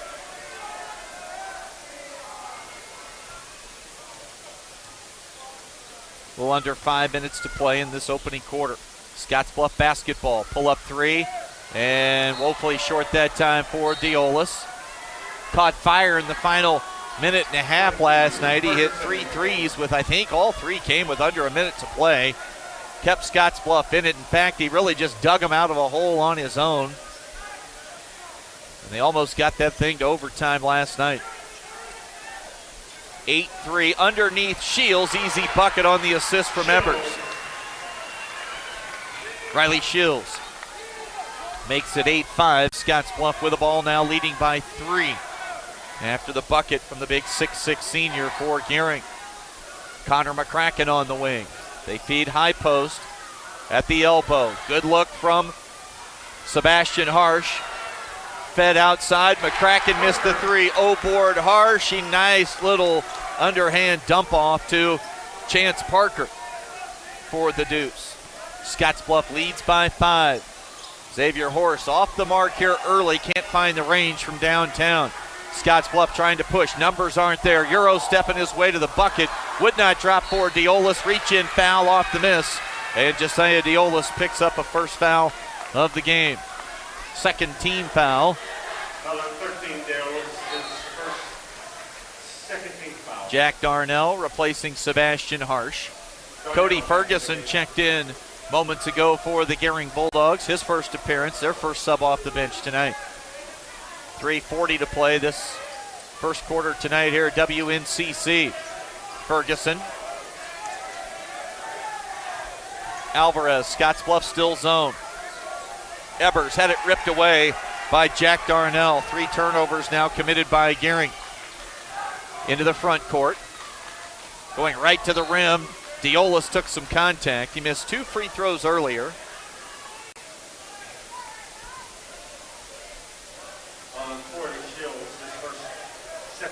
The teams are a combined 0 for 4 at the stripe early on. 10-5 the lead. Brett Pazanka will check in just a moment. Diolis came into the weekend shooting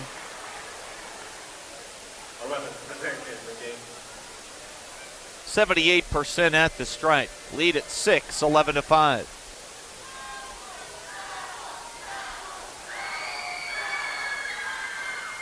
Diolis got them both. Into the front court, Pazanka. Between the legs, dribble, feeds Horst on the wing. Right side, Scottsbluff staying 2-3. Shields underneath, puts it on the deck. Couldn't score with the left hand off the square. Shot was challenged by Chance Parker. I think they shared a word or two. Friendly banter, heading back down the floor.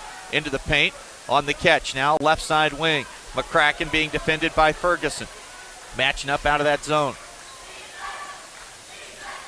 Diolis, blow by, dump off, bucket at the rim for Chance Parker. 14-5, Scottsbluff just picking up where they left off last night with the offensive firepower. Miss from Pazanka, rebound comes to Scottsbluff. Darnell to McCracken, wide open look, it's on the way and it's down. Connor McCracken is been on fire and he stays that way. 17-5, Scottsbluff off to a fast start tonight. We've got a full timeout on the floor, 2:23 to play in the opening quarter. Cats lead it by 12. Exceptional care, right here at home. That's the mission of Morrill County Community Hospital. Morrill County Community Hospital is a 20-bed critical access hospital that owns and operates clinics throughout Bridgeport, including specialty outreach clinics and Morrill County Home Health Clinic, as well as Chimney Rock Medical Center, located in Bayard. Our dedicated team is committed to you and our community every time at Morrill County Community Hospital, Bridgeport, Nebraska.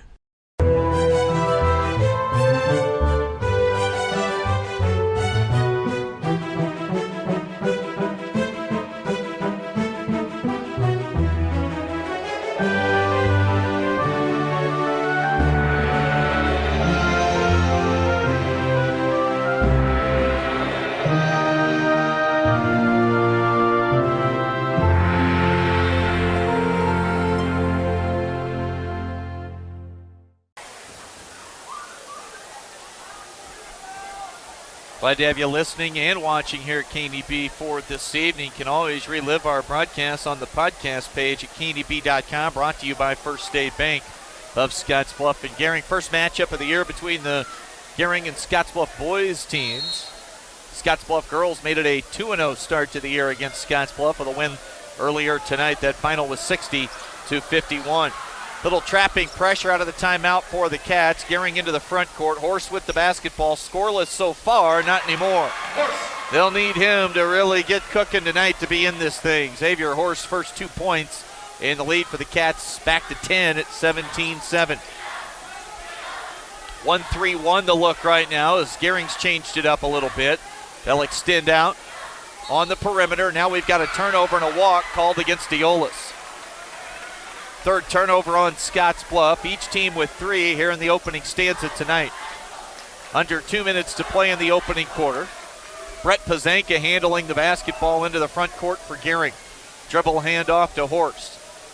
Horst right back to Brett Pazanka, right side wing. They're going to enter into the post. Shields had his shot blocked by Chance Parker. 2 on none, the numbers attacking the rim, and a finger roll layup for Diolis. Lead goes back to 12 at 19-7. Pazanka probing against the defense, goes right to the rim, and Brett Pazanka's got his first bucket. 19-9 the score. We'll see Harold Baez check in at the next dead ball.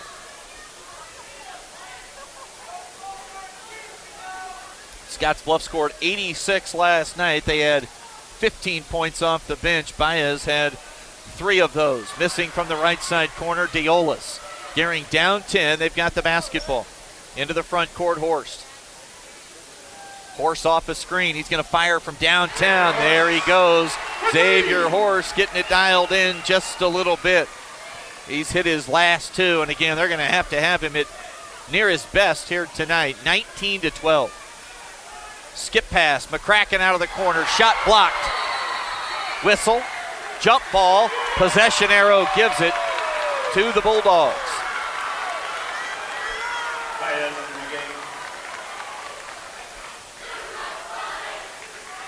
19-12, Ebers and Sherrill on. Shields and Alvarez take a seat. Horst, Sherrill, Ebers, Pazanka, and Ferguson. That'll leave main ball handling duties right now to Brett Pazanka. He'll get it off to Horst. Playing him off the ball a little bit here against this zone. Now he'll back the dribble up out to the 10-foot volleyball stripe. Give it off to Pazenka. Give it right back to X. Under 20 seconds to play in the quarter. Scottsbluff leads by 7. We'll see what they can do and try to get the ball to Horst. Evers feeds the Cheryl. 3 seconds to play. Pazenka fires off the front of the iron, and the buzzer sounds. Opening quarter complete here tonight. 1 of 4 in the books. Scottsbluff leads 19-12 on the West Coast scoreboard.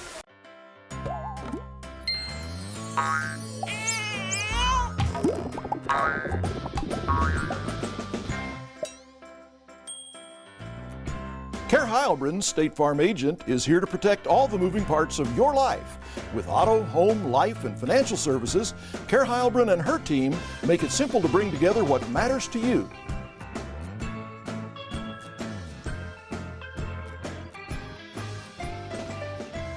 Regional West is one of 3 Level 2 trauma centers in Nebraska. We have all the resources here 24 hours a day to address any traumatic injury. From emergency medical services to advanced medical imaging and surgery to acute care and rehabilitation. It's comforting to know that if an accident happens here, our families, our friends, our neighbors, and even we ourselves will get expert trauma care and rehabilitation services right here at Regional West. Back on KNEB.TV, Radio 960, 100.3 tonight. Chris Cottrell with you courtside here at WNCC. Download the Elite Physical Therapy Sports app, your go-to app with the latest news and live scores. Plus, watch our KNEB.TV and listen to KNEB Sports right there in the app. Download it in the Apple or Google Play Store or go to KNEB.com under the Sports tab. And you can also check out the Elite Physical Therapy live score stream scoreboard, KNEB.com. Opening moments of the second quarter, 19-12, Scottsbluff with the basketball up by 7. McCracken had 8 in that opening quarter, and he's looking to make it 11. Off the mark with the three-point shot. Offensive rebound to Baez. Harsh hit a pair of threes last night. Make it a first triple of the night here as Harsh has his second field goal, and the lead jumps right back to double digits, 22-12. Pazenka, both teams have been strictly zone here in the first half. Sherrill going to shoot over top of Sam Clarkson.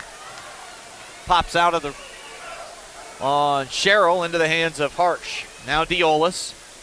Josiah crossover dribble. Got in the air. Has Harsh open underneath. Harsh got it to McCracken. Whistle, 3 seconds in the key. That'll be a turnover called on Scottsbluff. If you missed it last night, after a season of more lows than highs for the Cats, they might have figured things out. They really manned up against Abraham Lincoln out of Denver, Colorado last night. They had to, or else that team was going to make it a pretty rough evening. Scottsbluff was up to the task. A 2-point loss, 88-86, reminiscent of some of those old school games at Scottsbluff where the points were through the roof. Missed three ball that time from Horst, and the Bearcats will get it back. Leading by 10, 22-12. Walking it across the timeline into the front court, Diolis. Feeds Harsh on the wing right side. Right back to Josiah. They got Connor open. Right corner three. Connor too strong. Up high for the rebound defensively. Xavier Horst. Outlet pass up the far side wing. Evers bumped by Diolis, and that's the second foul on Josiah.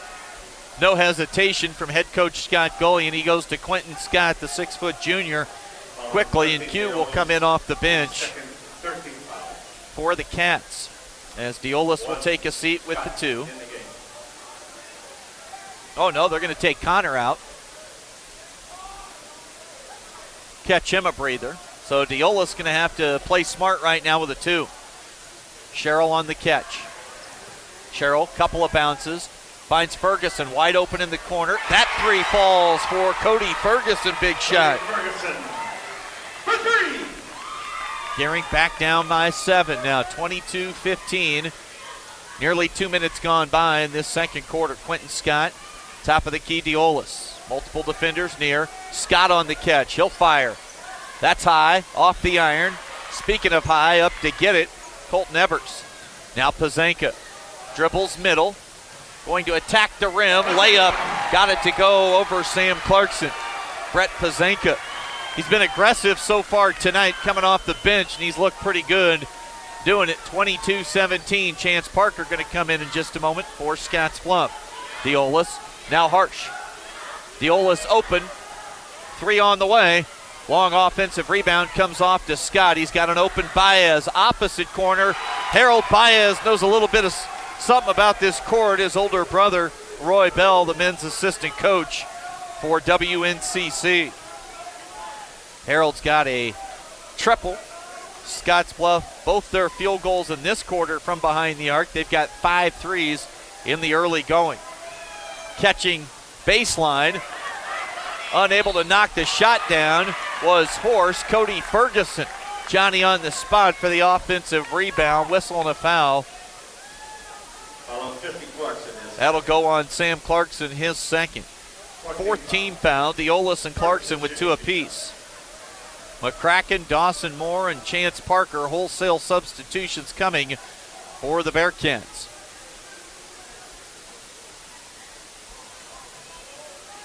Cody Ferguson at the stripe for Gering.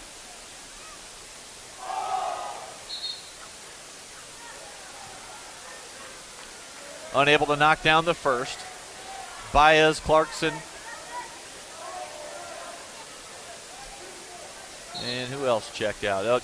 Diolis going to come out with those 2.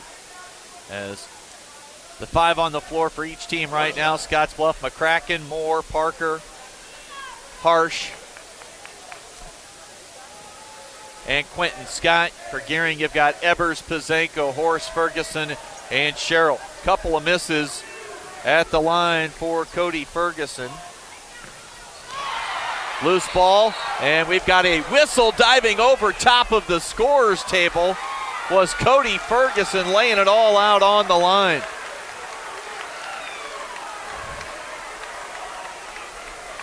Uh, 25-17 with 4:51 to play. That'll be a turnover committed by the Cats, their 5th.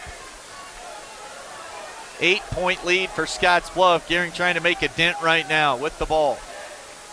Again, they stay zone. Lazy pass from Horst. Intercepted. Run out. Bucket and a foul for Quentin Scott. Scott with the basket. 4th turnover committed by Gering.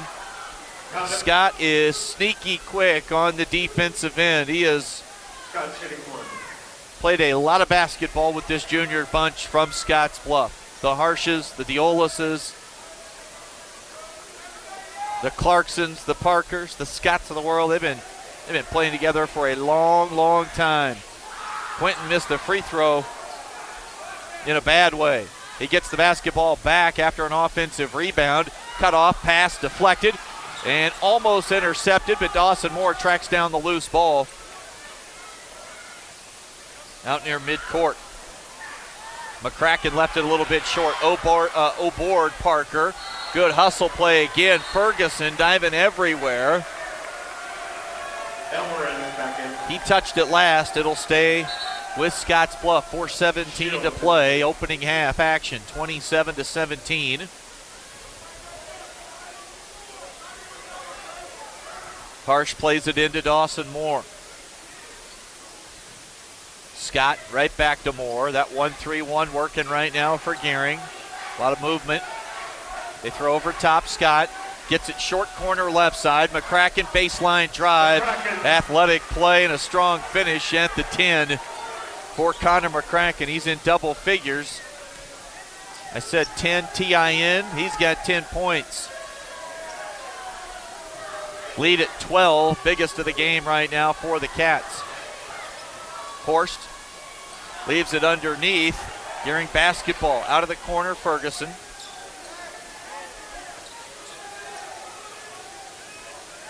Alvarez hit an opening 3. Can't knock that one down. Backside board goes to Harsh. Up the floor, McCracken. Feeds into the corner. And Ferguson Guy's been everywhere. Like, he needs a breather. As Tommy Ganos checks in.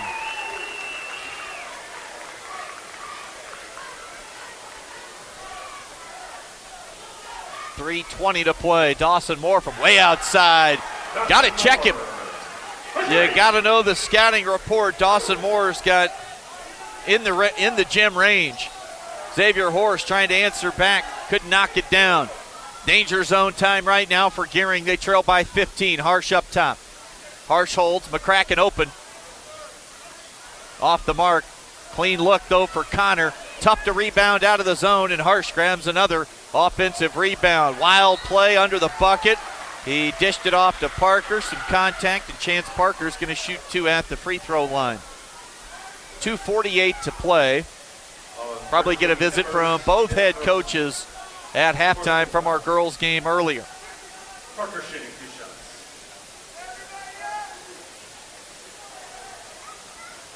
Chance Parker at the stripe.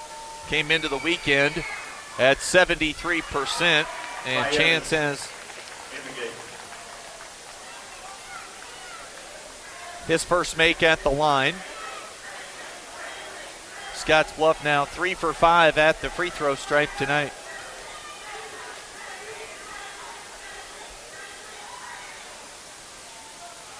And he got the second. 2 minutes, 45 seconds to play. And Gering, I don't think that was touched by Scottsbluff. Gering turns it over out near midcourt. Darnell back in. Jack Darnell in as Sebastian Harsh will sit. Quentin Scott also out. As Harold Baez is back onto the floor for head coach Scott Golian. Moore got picked from behind by Horst.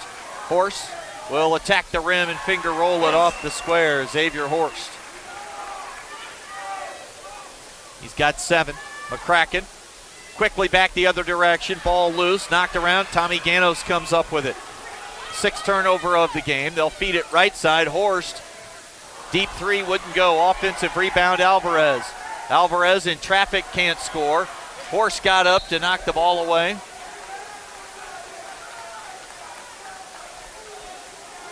And it comes out of bounds near side. Unable to save it.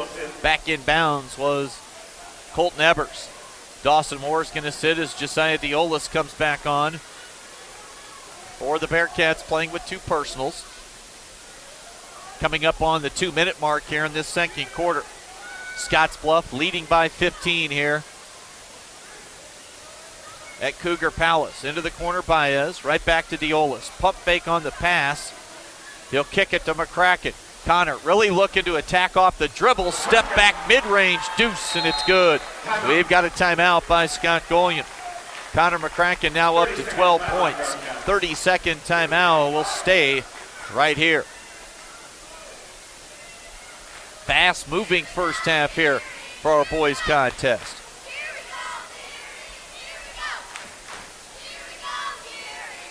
We'll have Championship Sunday for you tomorrow at KDB from the NFL. Pre-game coverage will start at noon. Rams and Saints kick off from the Big Easy at 1:05. And then the one everyone's talking about, Kansas City home for the Patriots. Kickoff at 4:40. Arrowhead will be rocking tomorrow, as will the Superdome in that NFC title game. Tremendous day of football lined up. We'll have both for you.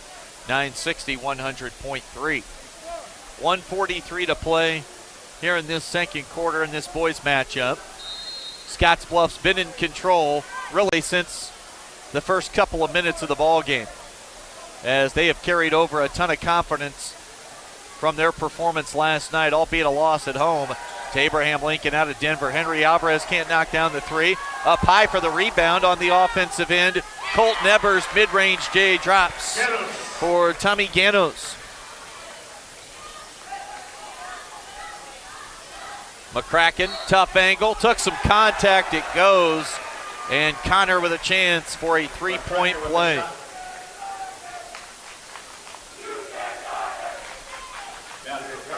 Biggest lead of the game now at 17, 38-21.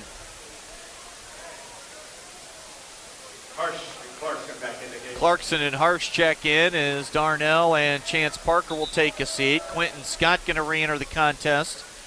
He'll come in for McCracken here in just a moment.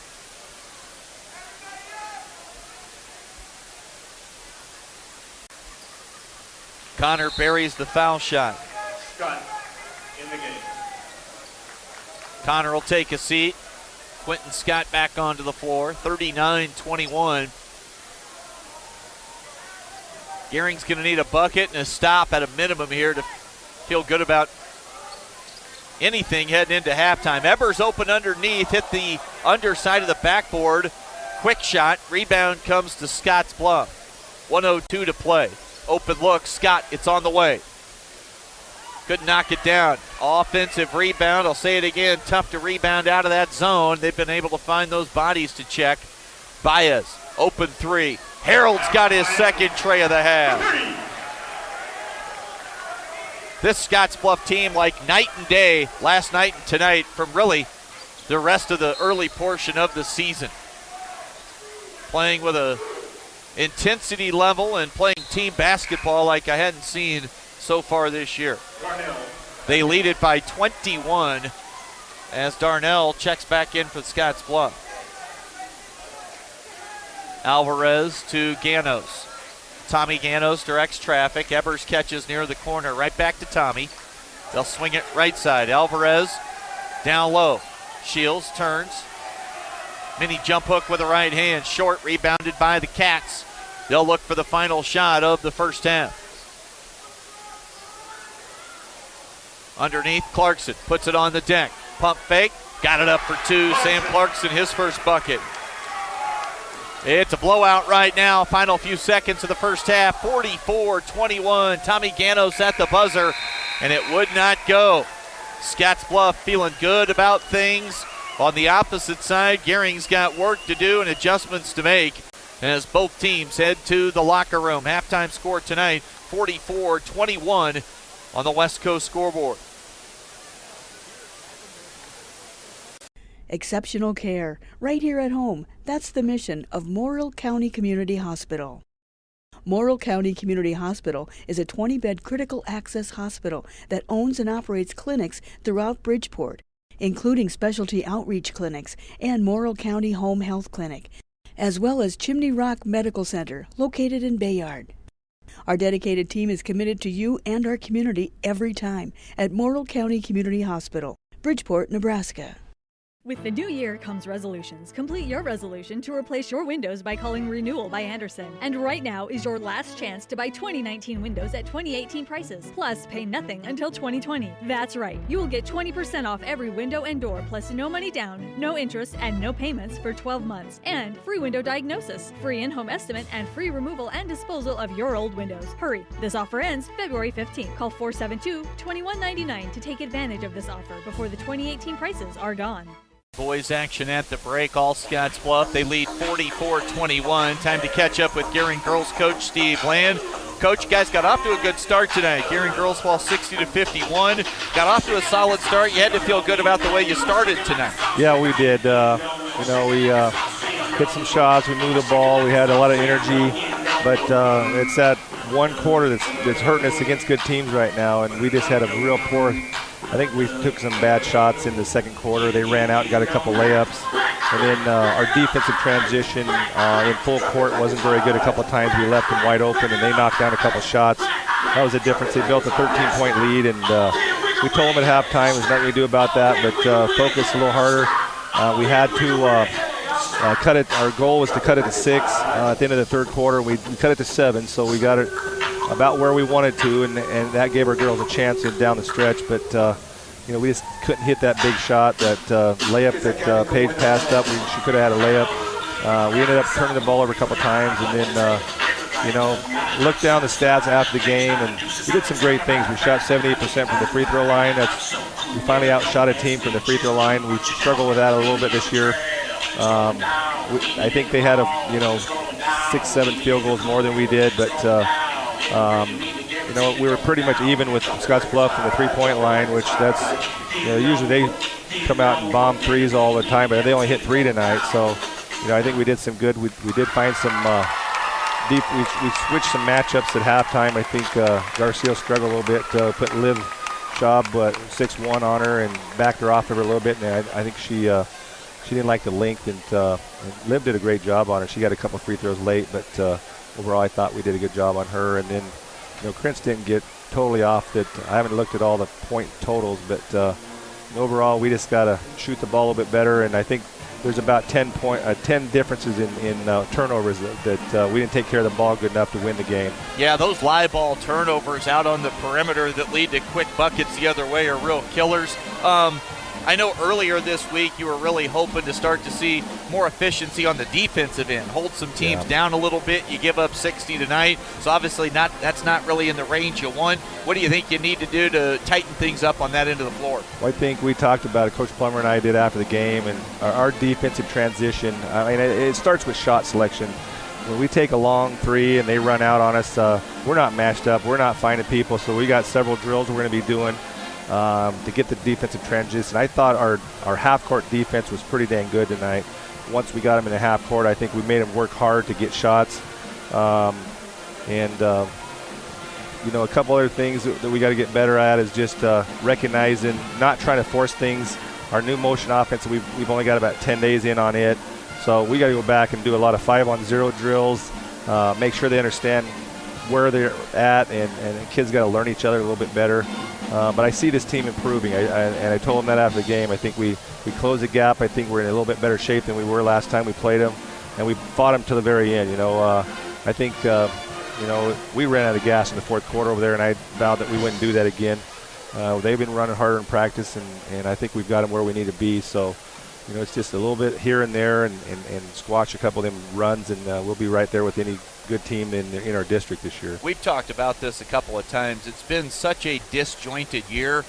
This is one of the rare weekends you've even got to play 2 games. Yeah, it really is, with weather and this and that and construction at our high school. And we talked about that. We'd rather play at our high school, but this was a great atmosphere. This is a pretty good crowd on hand tonight for both the girls and boys games. And, we're trying to find, there's a couple young sophomores that come in and contributed, and then later in the game, it just got a little big for them, but it's good experience for them, and they'll get better the more experiences they have with this big crowd in situations like this. And it's a fun atmosphere, and the kids hopefully enjoyed it. I didn't go in the locker room and rage and complain to them after the game. I thought we did a good job of executing. Our energy was there, and the kids tried hard, so it's not a lack of effort at all on our kids' part. So we'll go back to the drawing board. We'll watch some film and see what else we can do better. And film really shows a lot of things, during the game that you just don't see. But when you get in the quiet atmosphere at your home and you just sit down and watch a video and cut it apart, you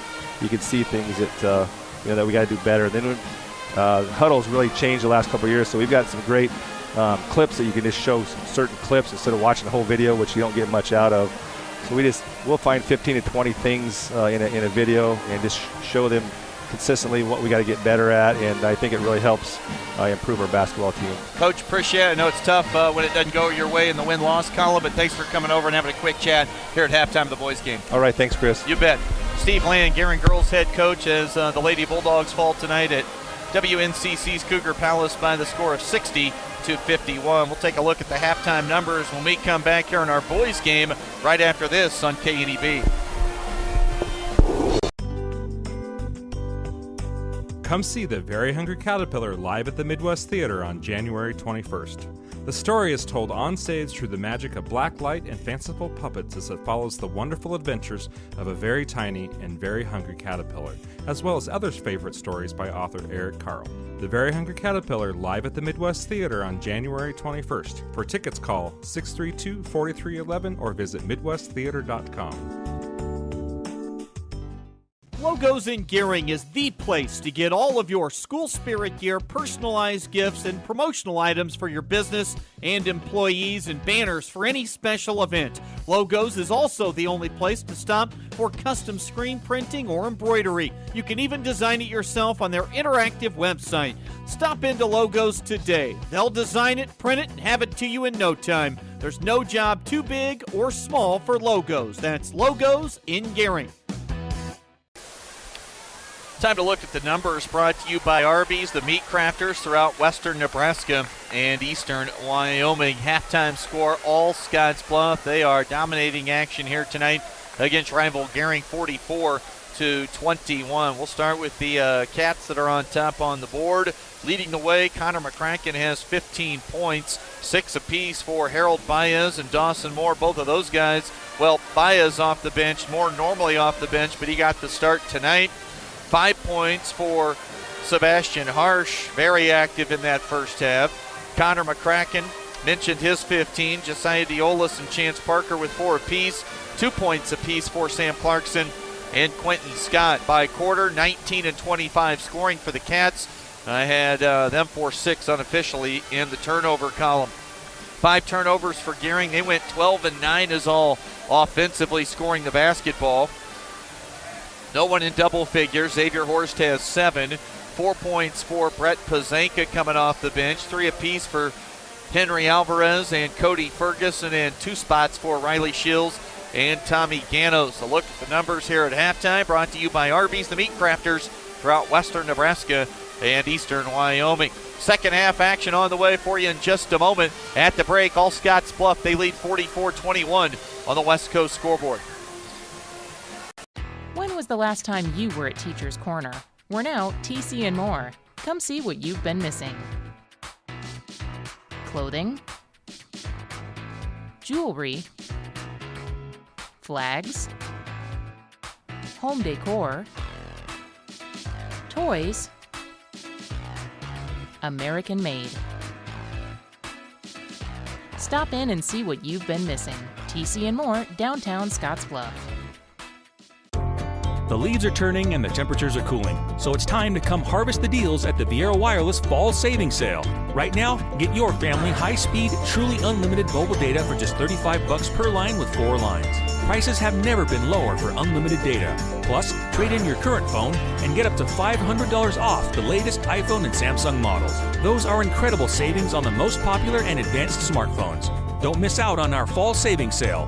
Hurry into Viera today. We're at halftime tonight here at WNCC's Cougar Palace. High school basketball coverage here on KNEB.TV, also KNEB 960 and 100.3 FM, and online as always. You're at KNEB.com, which you appreciate you finding us on the World Wide Web. Halftime score 44-21. Always a great place to broadcast basketball here at Cougar Palace, courtside for the second half at our Logos broadcast location. See Jeremy and his staff downtown Gering. They'll custom design it, print it, and have it ready for the game. 44-21. Gering down by 23. They'll inbound and start on the offensive end. Henry Alvarez as they operate against the 2-3 zone. High post.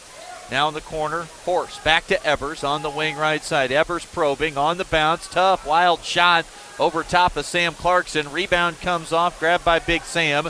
Trying to find an outlet pass, gets it to Diolis.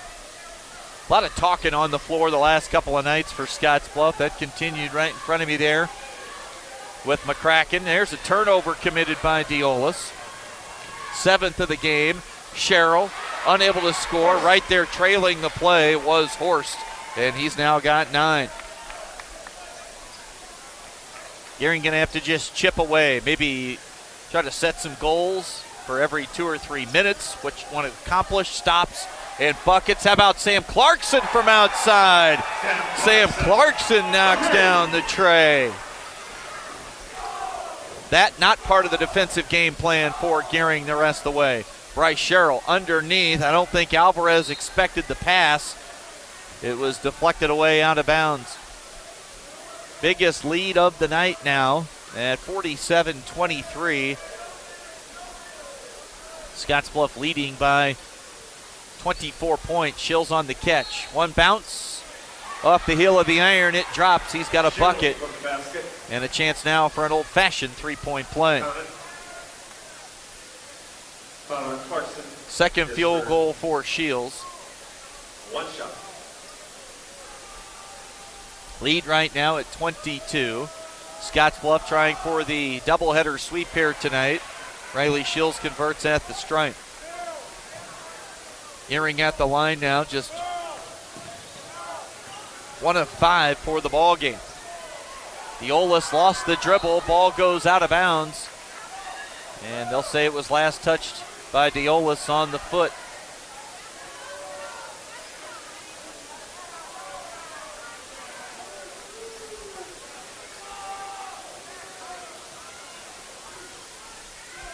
Gering basketball down by 21, 6:40 to play. Scottsbluff has stayed zone here again in this half. Underneath, McCracken challenging the shot of Ebers, and then Colton had that chicken wing out there. And his right hand, inadvertently, pretty sure that one was inadvertent, popped Connor in the nose. He's trying to shake that one off. I'll say it again. I think it was inadvertent. Whistle and a bump on the perimeter. Foul going to go against Xavier Horst.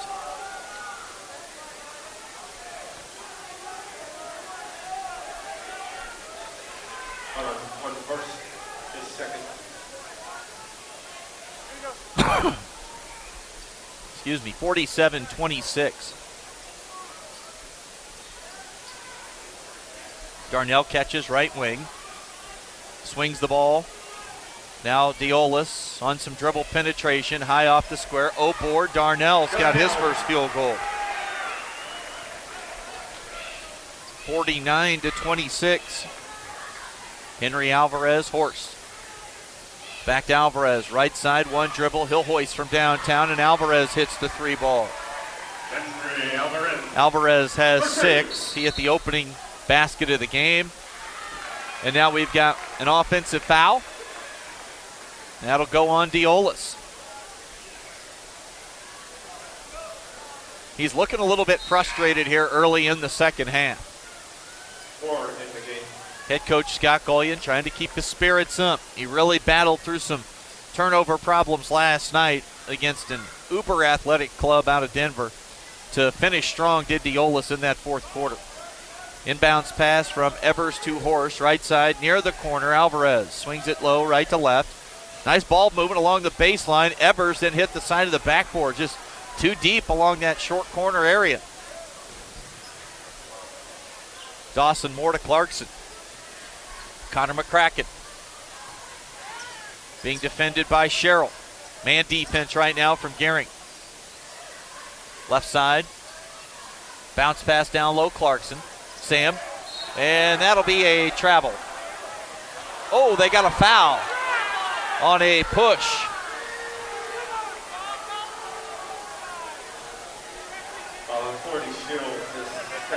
The foul goes on Riley Shills. That's his second. McCracken, inbounds pass deflected, grabbed by Harsh.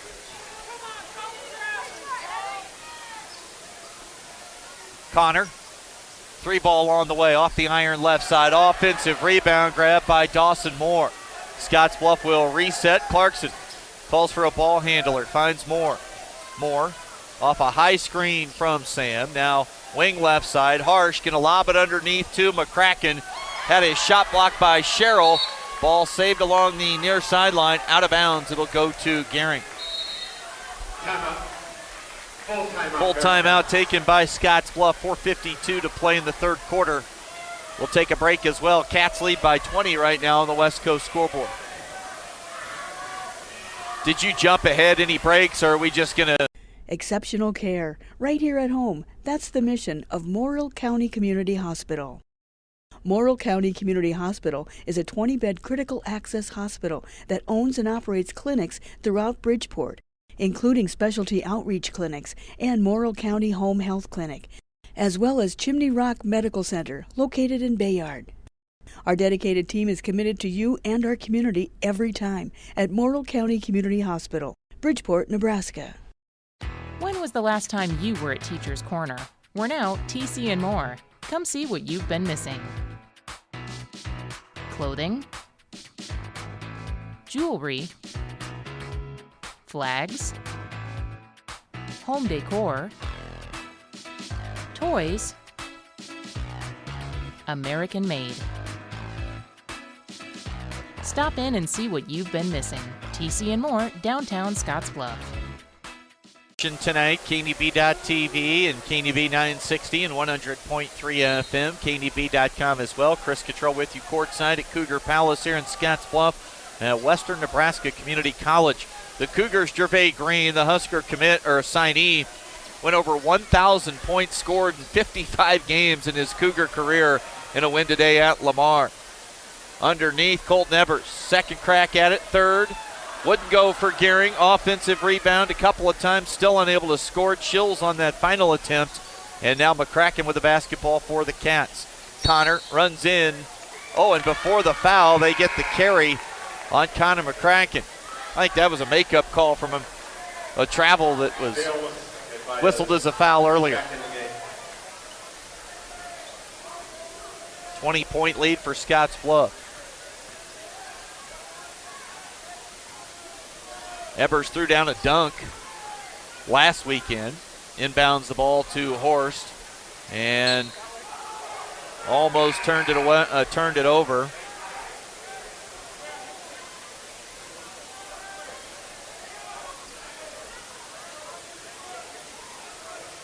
Officials talk it over. Now they're going to say out of bounds.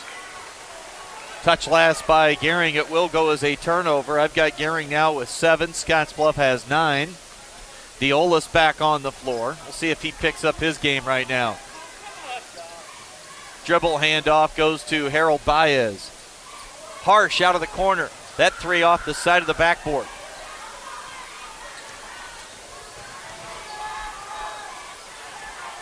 Gering basketball down by 20. Alvarez from way outside grazes the front of the iron. Ricochets out of bounds.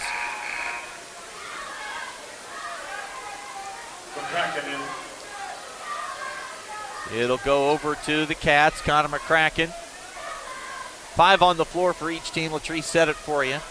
Dawson Moore, Josiah Diolis, Connor McCracken, Harold Baez, and Chance Parker for the Bearcats. Bryce Sherrill, Riley Shields, Brett Pazenka. Dangerously close to a turnover, and it is. Underneath, Alvarez bobbled it, goes up, scores. The assist goes to Xavier Horst. Henry Alvarez, 5 in the quarter. He's got 8. Horst leads Gering with 9. McCracken leads everybody with 15. On the wing, Parker wants it in the low post. Faces up, had it knocked away from behind. Dawson Moore on the step back 3, too strong. Rebounded by Alvarez for Gering. Gets it to Pazenka. Thought Brett played a pretty solid first half in his minutes. Xavier Horst, they'll swing it left side in the corner to Pazenka. Bounce pass down low. Shields had his shot block. Baez will give it back to Josiah Diolis. Diolis comes across the center court stripe. Moore on the catch right side. Back to Josiah. Man defense right now from Gering. Pull up Jay, just outside the free throw line area. And rebounding off the Diolis missed. And we've got a whistle and a foul in the open floor, and that'll be number 4 on Josiah Diolis. With 2:44 to play. And Diolis. He's just looked a little bit out of sorts here tonight. Didn't get the start. Inbounds pass comes to Pazenka. Scottsbluff staying zone. Shields on the catch, attacks the rim. Another block shot for Chance Parker. Big smile on Chance's face as he runs down the floor. Junior swatting senior. McCracken, Baez. Now left corner, Dawson Moore. Now Parker, up top Harold. Baez, one dribble. Couldn't knock down the triple. And a foul. Going to go over the back against Dawson Moore.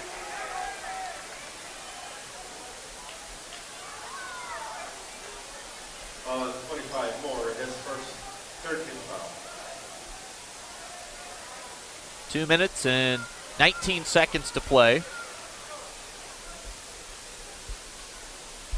Third quarter action. Gambling almost coming up with a steal. Brett Pazenka then blew by, took it right to the rim, couldn't score it. Ball goes out of bounds, I believe, last touch by Ferguson of Gering.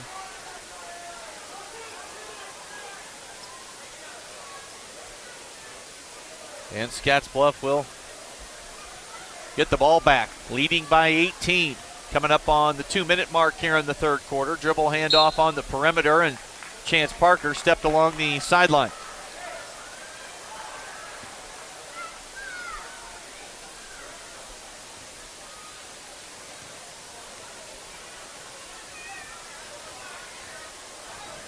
Nice crowd on hand here tonight.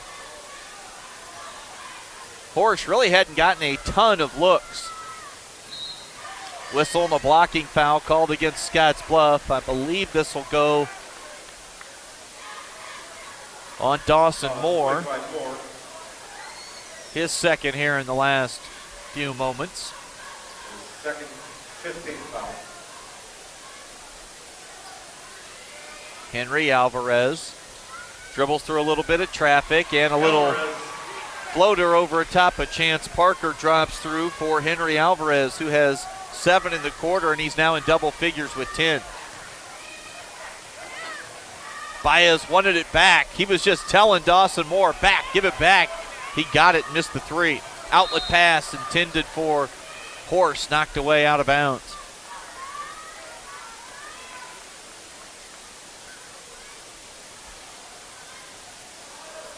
Minute and 20 to play in this third quarter. Scottsbluff has been in control since the opening moments here tonight. Alvarez picks up his dribble, whips a bounce pass to Shields, who now faces up, gives it back to Henry in the right corner. Little dribble penetration action. Little bit wild on that one-hand scoop with some spin. Couldn't get it to go, and we've got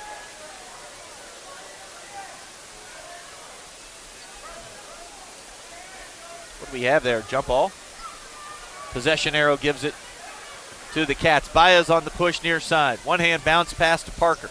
Parker dumps it underneath. Harold wide open for a deuce. Baez now has 8.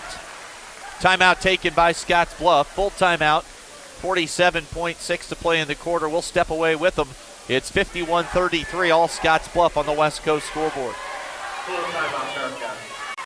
Exceptional care, right here at home. That's the mission of Morrill County Community Hospital. Morrill County Community Hospital is a 20-bed critical access hospital that owns and operates clinics throughout Bridgeport, including specialty outreach clinics and Morrill County Home Health Clinic, as well as Chimney Rock Medical Center, located in Bayard. Our dedicated team is committed to you and our community every time at Morrill County Community Hospital, Bridgeport, Nebraska.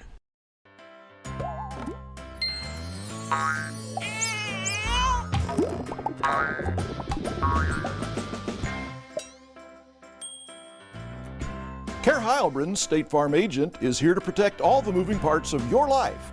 With auto, home, life, and financial services, Care Heilbronn and her team make it simple to bring together what matters to you.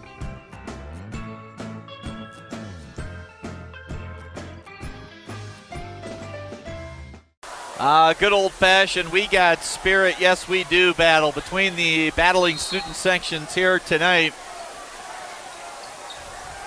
A little bit tamer evening for the Scottsbluff student section as compared to last evening at home for the boys game against Abraham Lincoln out of Denver. Back to live action. Pazenka, high arcing shot over top of Chance Parker. Couldn't get it to drop. Whistle as the ball comes off.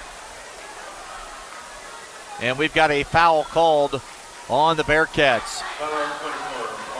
That'll go on Chance Parker. First foul of the night on Chance. Pazenka will inbound with 32 seconds to play in the third. Shields. And a double dribble. No, they got him for a walk.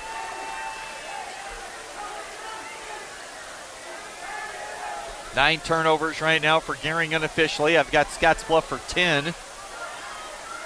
Dawson Moore with 27 seconds to play in the quarter. Being defended by Pazenka. Right wing on the catch, McCracken. He's got Shills on him. Moore, open look. Too strong. Dawson's deep ball, little bit off here the last 2 weekends. He's hit some threes.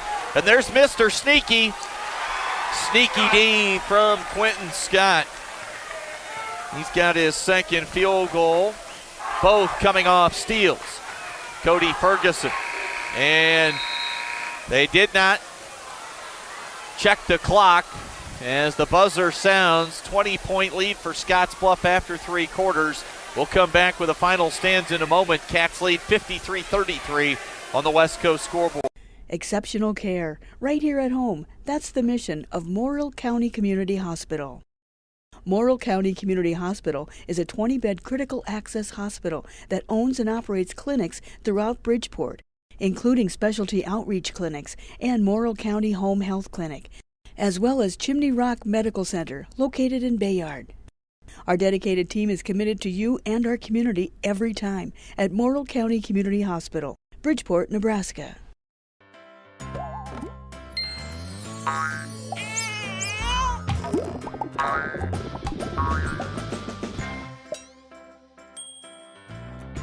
Care Heilbronn, State Farm agent, is here to protect all the moving parts of your life. With auto, home, life, and financial services, Care Heilbronn and her team make it simple to bring together what matters to you.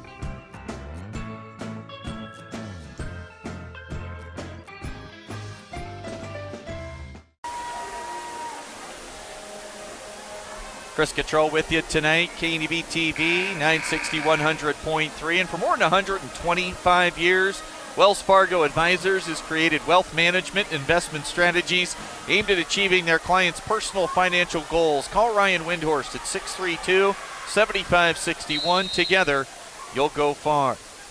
Basketball coverage tonight here from WNCC's Cougar Palace. Scottsbluff on their way to a victory here. And we talked about it earlier, mention it again. Quentin Scott, steal on the perimeter, run out the other direction. And another layup for Quentin. He's got 6. Scottsbluff back to a zone, and Gering throws it away. 2 possessions, 2 turnovers here early in this fourth quarter. And a timeout taken by Gering. This will be a 30-second timeout for Gering coach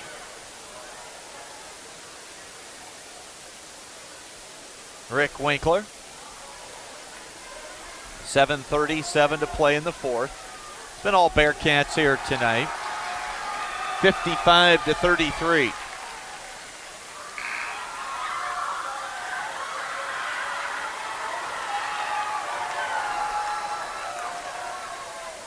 The battling student sections right now, and I'm not 100% sure what they got going on. Maybe some inside jokes happening between these two.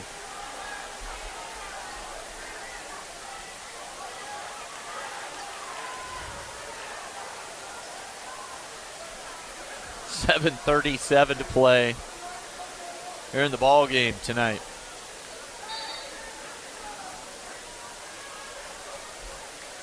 Harsh will lob it into Diolis.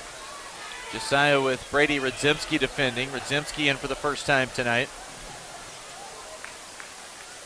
On the wing, Darnell. Up top, Harsh. Wide open underneath Clarkson. Little baby hook with a right hand. And Sam able to get point 6 and 7 on the night. Horst to Radzimski.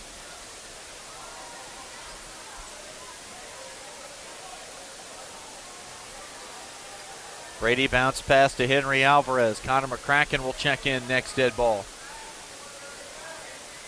Alvarez, they're kind of overloaded on the right side. They catch Sherrill along the baseline right side.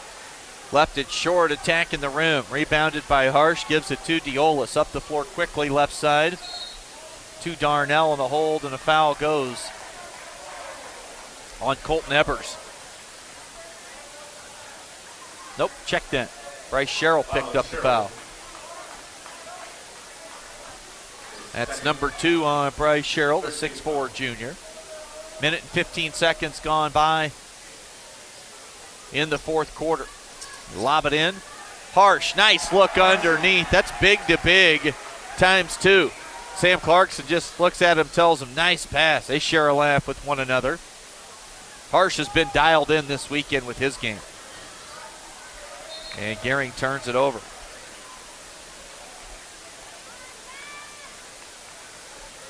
Sam's got 9.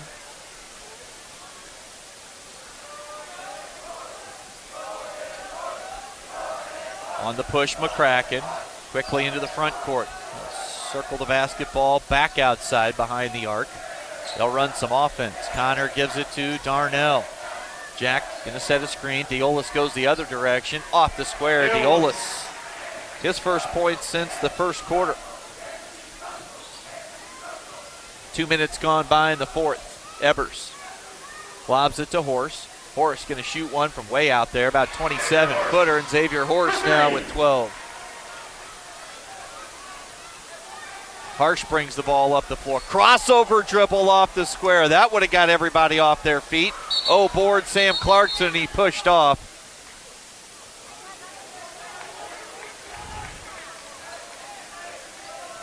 Harsh with the nifty coast to coast. Couldn't finish it. That would have got the Cats faithful on their feet.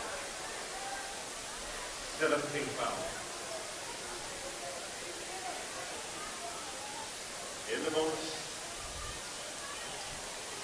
Harsh is looking over at the bench, giving him the business over something. Coach Collian getting a big laugh out of it. Foul goes on Clarkson, his fourth. And Alvarez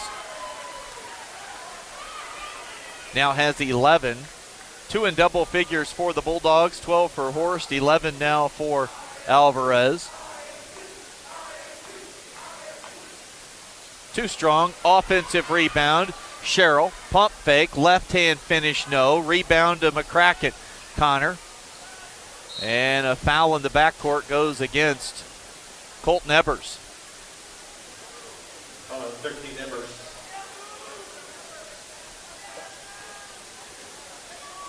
His Second foul on Colton Ebers. Val Jansani on the PA announcement across the way.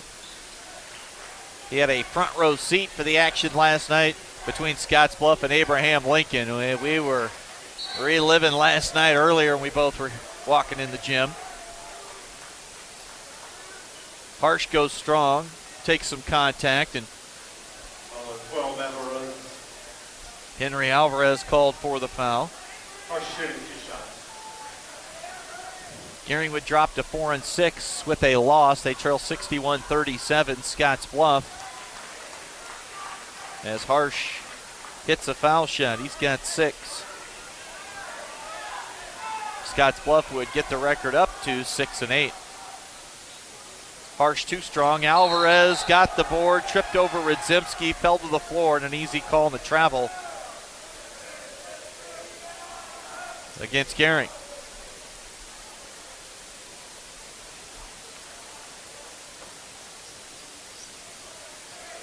Inbounds pass to Sam Clarkson off the square. Big Sam having himself a night. He's got 6 in the quarter. Into double figures, he's got 11. Alvarez, underhand scoop delivery that time to Ebers, knocked away out of bounds. It'll stay with the Bulldogs. 5:14 to play in the game. Pazanka in, Radzimski out. Alvarez is out. Shills comes back onto the floor. He'll screen up, trying to clear out an opening for Sherrill. Instead, it's Ebers going to the rim, and Colton Ebers has his first 2 points of the night.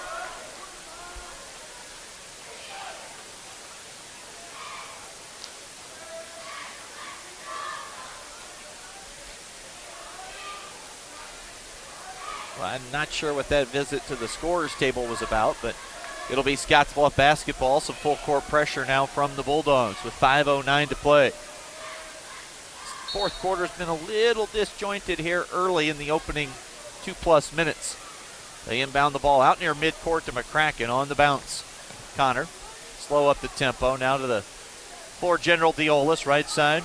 Clarkson down low. He's got it on the block. Reverse layup. Sam Clarkson continues to have a big night.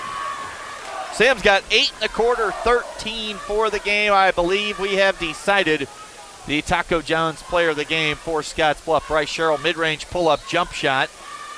Too strong, and then eventually knocked away out of bounds. It goes over, and it'll stay with Gering. Baez, Moore, Scott, and Park are all coming in. McCracken, Harsh, Diolis, and Darnell all leaving. All Gering Scottsbluff tonight. It's been an old in-seer, as Dickie V would say, a no contester. 66-39, all Bearcats. In the corner, Pazanka. Got along the short corner left side on the drive, and then a little right-hand floater over top of everybody, and Brett Pazanka has 6. Scottsbluff leads by 25. Up top, Baez. You know that's going up. He sniffed an opening. He saw the rim, and it's time to fire. Too strong. Rebounded by Gering. On the drive and the attack, Bryce Sherrill. First points of the night for Bryce Sherrill. Ball deflected, ball loose. Quentin Scott, and they're going to say he slid the pivot foot and walked with the basketball.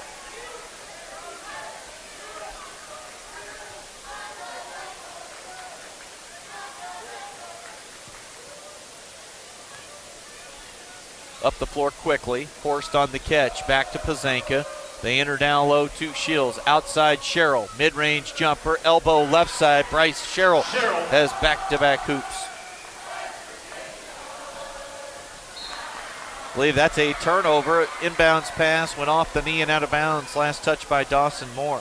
Couple of quick turnovers. Scottsbluff's lead at 21, 66-45. Gering will inbound. They're set up in a box, 2 at the block, 2 at the elbow. Pazanka smacks the ball. They'll screen diagonal and lob it in eventually out near midcourt. Ebers threw it right to Quentin Scott. I've got 5 turnovers in the quarter. Another open look for Baez. That one falls. A 3-ball for Harold Baez. Harold into double figures. He has 11 points off the bench. Timeout on the floor with 3 minutes and 30 seconds to play. We'll step away with them. 68-45. Cats up big. They lead by 23 on the West Coast scoreboard.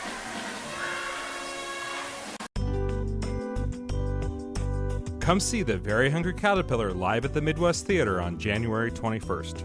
The story is told on stage through the magic of black light and fanciful puppets as it follows the wonderful adventures of a very tiny and very hungry caterpillar, as well as others' favorite stories by author Eric Carle. The Very Hungry Caterpillar live at the Midwest Theater on January 21st. For tickets, call 632-4311 or visit midwesttheater.com.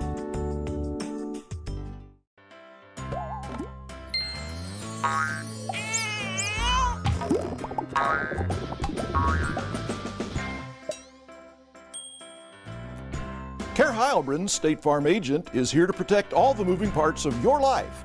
With auto, home, life, and financial services, Care Heilbronn and her team make it simple to bring together what matters to you.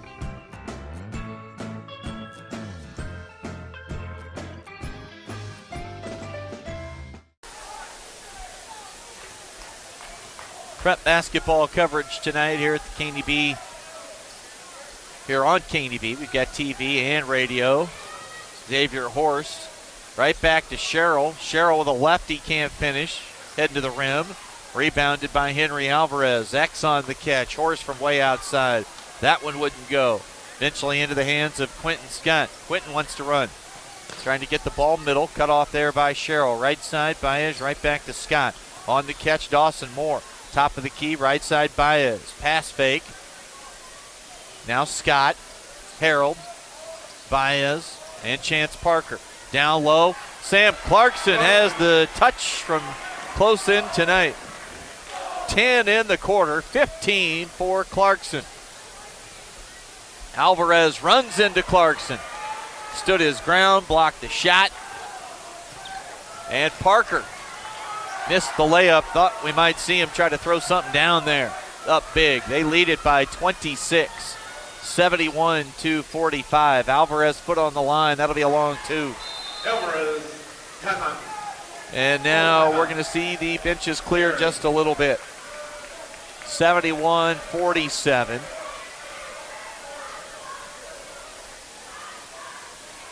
And we'll have time for another quick timeout here at WNCC's Cougar Palace. 2:16 to play. Cats lead Gering 71-47 on the West Coast scoreboard.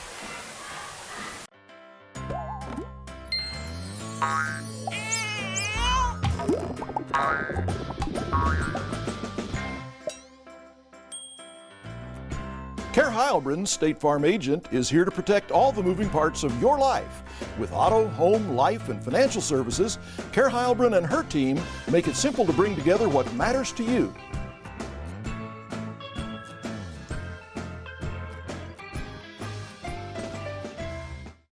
At Elite Physical Therapy, we provide preventative and rehabilitative treatments that maximize function and promote well-being for patients of all ages.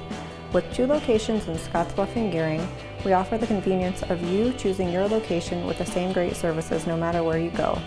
Stop into one of our locations today, in Scottsbluff at 214 West 27th Street or in Gering at 10th and M Street, and see what Elite Physical Therapy can do for you.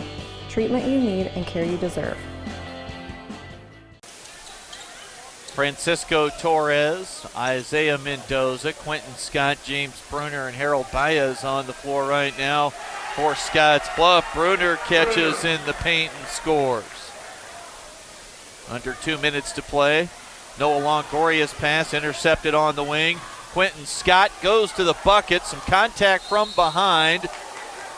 No whistle for a foul, and the ball is out of bounds. Last touched by, I believe, who are they going to give the basketball to? It's going to be Scottsbluff ball. Jack Franklin will replace Noah Longoria.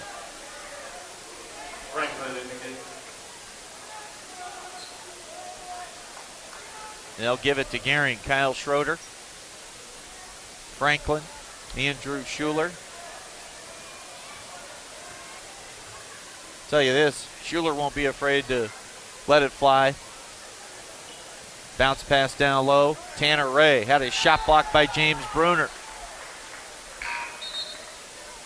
Now Longoria going to come back in, and Schuler will sit.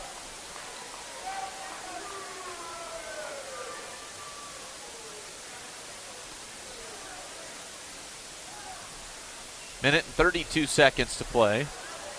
Longoria's inbounds pass to Ray. Ray puts it on the floor. Now gives it to Zach Wilson attacking the rim. James Bruner with another block shot. Ray with the ball. And stepped along the baseline. A turnover committed by Gering unofficially. I've got them up now at 15. I have generally been a little bit short on my turnover numbers throughout the season. Francisco Torres, Scott Bruner. And now we've got a double foul. Baez and Zach Wilson.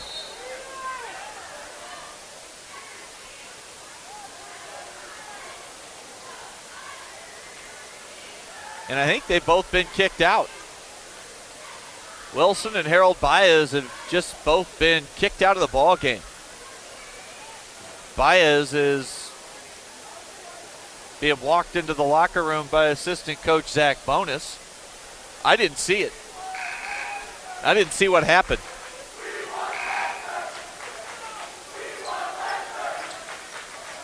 But Baez immediately walked off the floor. It looks like Zach Wilson's going to take a seat on the bench. So Baez to the locker room. Wilson's on the bench. Either Scott Gullion said just head to the locker room and call it a night, or they need to get Zach Wilson to the locker room. Wilson's sitting there, so as of now, just going to assume Baez was not ejected, and they just went ahead and walked him off to the locker room here with a minute to play. James Bruner, he's got multiple block shots, looking for another bucket, can't get it to go. Rebounded by Schroeder. Schuler's back into the game. Schuler puts it on the floor. He'll force it up in traffic. Whistle and a foul called against Scottsbluff.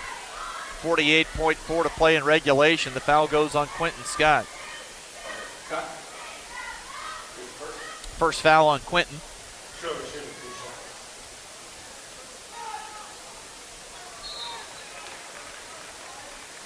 At the stripe, converting is Schuler. One shot.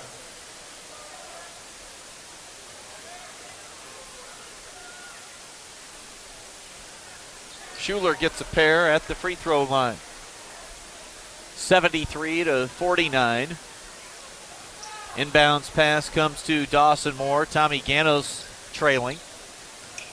Moore leaves a pass for James Bruner. Couldn't handle it. Ball loose on the floor. Mendoza. Schuler picks himself up off the deck. Right side, Torres with it. Francisco Torres, a lefty on the dribble. Under 30 seconds to play. Scott now to Moore. Scottsbluff with the win will improve to 6 and 8. Gering will drop to 4 and 6. 12 seconds to play. Now 10 on the clock. Scottsbluff content to just dribble out, and this thing will finish at 73 to 49. A blowout victory here at WNCC tonight for the Scottsbluff Bearcats. 73-49 our final score. Scottsbluff a big winner here tonight over Gering on the West Coast scoreboard. Everyone is asked not to come onto the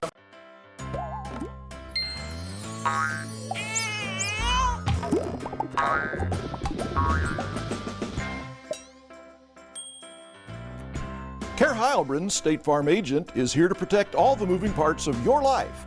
With auto, home, life, and financial services, Care Heilbronn and her team make it simple to bring together what matters to you.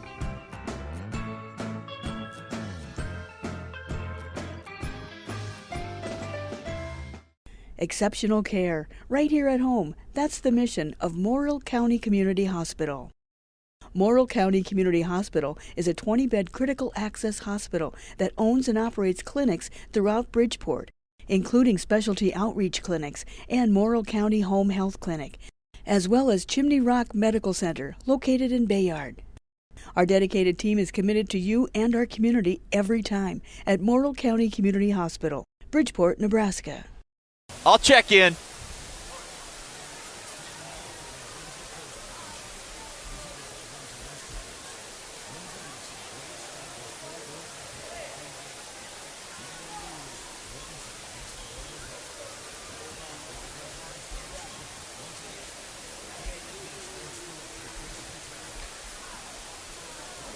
Not a lot of dramatics here tonight in our boys contest as Scottsbluff takes it to Gering High by the final of 73-49. Coming up here on the Runs a Postgame show, we'll get postgame coaches' comments. We'll at least for sure hear from head coach Scott Gullion of the victorious Scottsbluff Bearcats. Of course, we'll add up the numbers and get you a postgame check here on some of the final statistics, and we'll get to our Taco John's players of the game here tonight. Right now, another quick break. Final score, WNCC's Cougar Palace. It's all Scottsbluff. They win it big, 73-49. Come see the Very Hungry Caterpillar live at the Midwest Theater on January 21st. The story is told on stage through the magic of black light and fanciful puppets as it follows the wonderful adventures of a very tiny and very hungry caterpillar, as well as others' favorite stories by author Eric Carle. The Very Hungry Caterpillar live at the Midwest Theater on January 21st. For tickets, call 632-4311 or visit midwesttheater.com.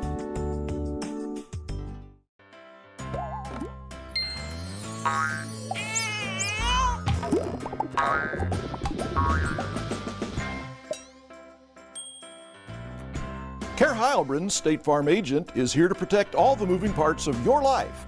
With auto, home, life, and financial services, Care Heilbronn and her team make it simple to bring together what matters to you.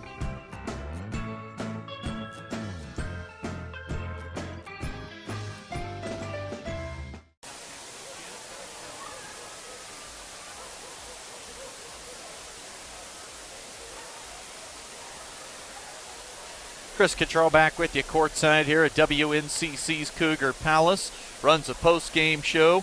Continues. Runza, proud sponsor of both Scottsbluff and Gering High Schools. Runza makes it all better. Post-game activities. Let's get to a look at the numbers here. We'll start with the Gering Bulldogs, who dropped to 4-6 as Xavier Horst and Henry Alvarez were their two double-digit scorers tonight. Alvarez with 13. Horst finished with 12. Elsewhere in the scorebook, you had 6 for Brett Pazanka, 5 points for Riley Shields, 4 points for Bryce Sherrill, 3 points for Cody Ferguson, 2 apiece for Andrew Schuler, Tommy Ganos, and Colton Ebers. Add all that up, you get 49, 12, 9, 12, and 16 scoring by quarter. For Scottsbluff, they go 19, 25, 9, and 20 in the quarter scoring tonight. 15 apiece for Connor McCracken and Sam Clarkson.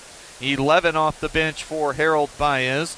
6 points apiece, a few guys with 6. Josiah Diolas, Sebastian Harsh, Dawson Moore, and Quentin Scott played really well coming off the bench tonight. You had 4 points for Chance Parker and 2 apiece for Jack Darnell and James Bruner, getting some mop-up time late. Not only the bucket for Bruner, but also a couple of big-time block shots down around the paint area. Final score, 73-49, as Scottsbluff wins it big here at Cougar Palace tonight on the West Coast scoreboard. Come see the Very Hungry Caterpillar live at the Midwest Theater on January 21st. The story is told on stage through the magic of black light and fanciful puppets as it follows the wonderful adventures of a very tiny and very hungry caterpillar, as well as others' favorite stories by author Eric Carle. The Very Hungry Caterpillar live at the Midwest Theater on January 21st. For tickets, call 632-4311 or visit midwesttheater.com.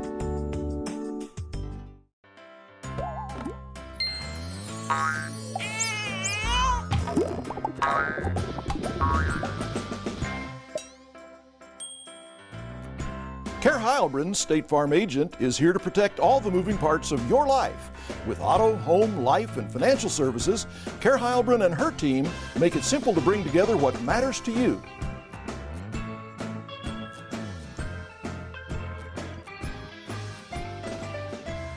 Down!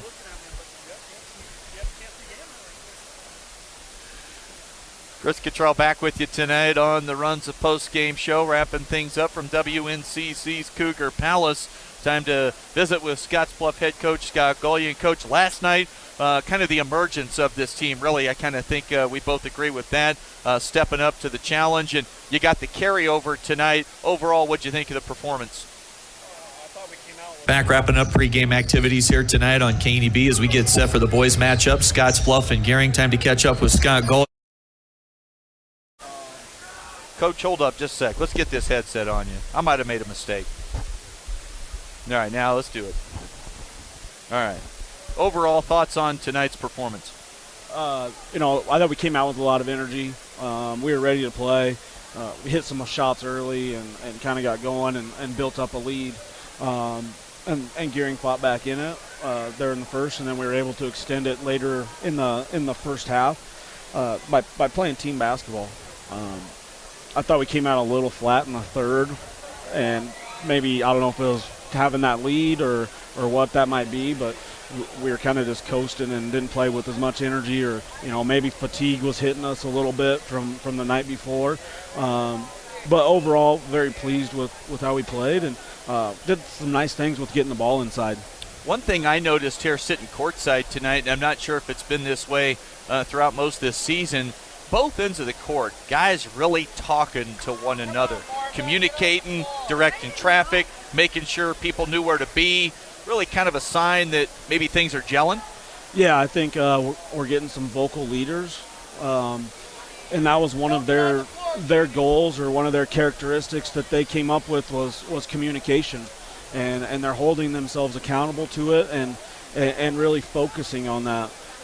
Especially playing zone, it's pivotal to be able to communicate where different guys are going, high post, shooters, whatever that may be. And but I think they're becoming more outspoken. At the beginning of the season, I'd ask them what they think, and nobody'd really speak up. But now we got guys left and right saying what they're seeing and what they think that we can do a little bit different, and that's a sign of a team that's getting it. Saw some nice big-to-big passing here down the stretch with Sebastian at the high post, getting the ball to Sam. Couple of nice lob passes from Bash, and more so than Sebastian, Sam really had a nice breakout game. I had him for 15 points. Going to name him your Taco John's player of the game. Maybe conditioning improving a little bit, and shot a high percentage with the right hand down around the bucket tonight. Yeah, towards the end we struggled in that third quarter. I thought we were kind of pressing a little bit with our offense. We turned it over. We were forcing some shots, and we started going inside more, and we need to do that. We needed this game to recognize, like, we need to throw the ball in the post and play off of that. But yeah, Sam was sealing and Sam was making shots, and Sebastian hit him with a couple nice passes. Sam hit a 3-ball over here. Sam hit a 3, yes. He was claiming he was really feeling it today at shoot-around. So, he doesn't shoot them very often, and I don't know if I really liked the shot when he shot it, but I liked it a lot when it went in.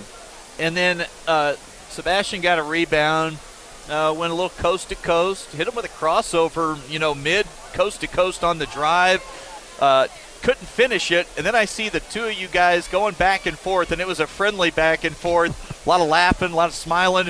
What was that about? Oh, he's always claiming he's going to jam it in a game or something, and I mean, let's put it this way: he had $1 million move with a 10-cent finish, and but yeah, he was looking over at me a little bit, and I was telling him that was his chance to jam it, and he just didn't do it. He can't do it. So we were just kind of bantering back and forth, but he's fun to have. He's really. You say he was claiming he was ready to jam it. He claims a lot of things. He does. He claims a lot of stuff. He's always saying he's going to jam it in a game, and yeah, I thought he had 2 chances tonight. I thought if you'd have went up. On a serious note, last night and tonight, I thought he looked really dialed in and fully engaged. Maybe it took a team like that showed up in your building, and we kind of talked about this off the pregame interview this morning. It might have took a team like that showing up at your building last night to really get you guys, your ears to perk up and say, okay, enough of this. Let's play some basketball. Well, I think combination.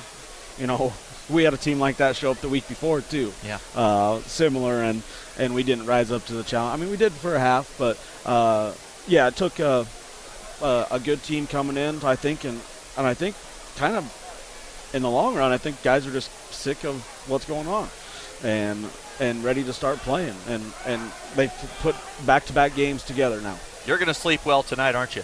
After this weekend, I'll sleep better. There's still a long way to go, but yes, we got 2 tough games coming up next week. There's no let up. We talked about it after Central. There's no let up. You had Abe Lincoln, you had Gering, a rivalry game. You got Central, you got Stevens, you got Alliance. I mean, they're going to have to. And I was even a little cautious myself last night, saying, okay, I want to see it more than just one game. Right. Saw it tonight, now you got to see it some more. Yeah, I think we're turning the corner, but it doesn't. Our schedule is there's competitive teams all across it, and we got to make sure we're bringing it every single night. And we got 2 more next week, and we got to put together another weekend like we did this weekend. Well, you had a great effort last night. Same thing tonight. Congrats on the win. Talk to you next week. Thanks, Chris. We'll come back with more. Start to wrap things up on the Runs of Postgame show.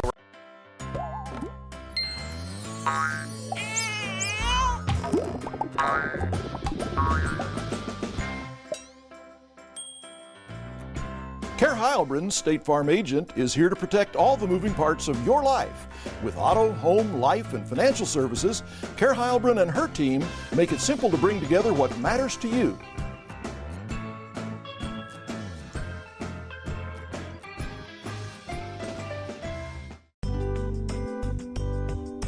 Come see the Very Hungry Caterpillar live at the Midwest Theater on January 21st.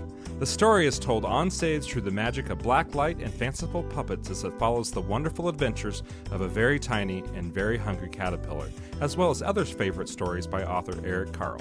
The Very Hungry Caterpillar live at the Midwest Theater on January 21st. For tickets, call 632-4311 or visit midwesttheater.com.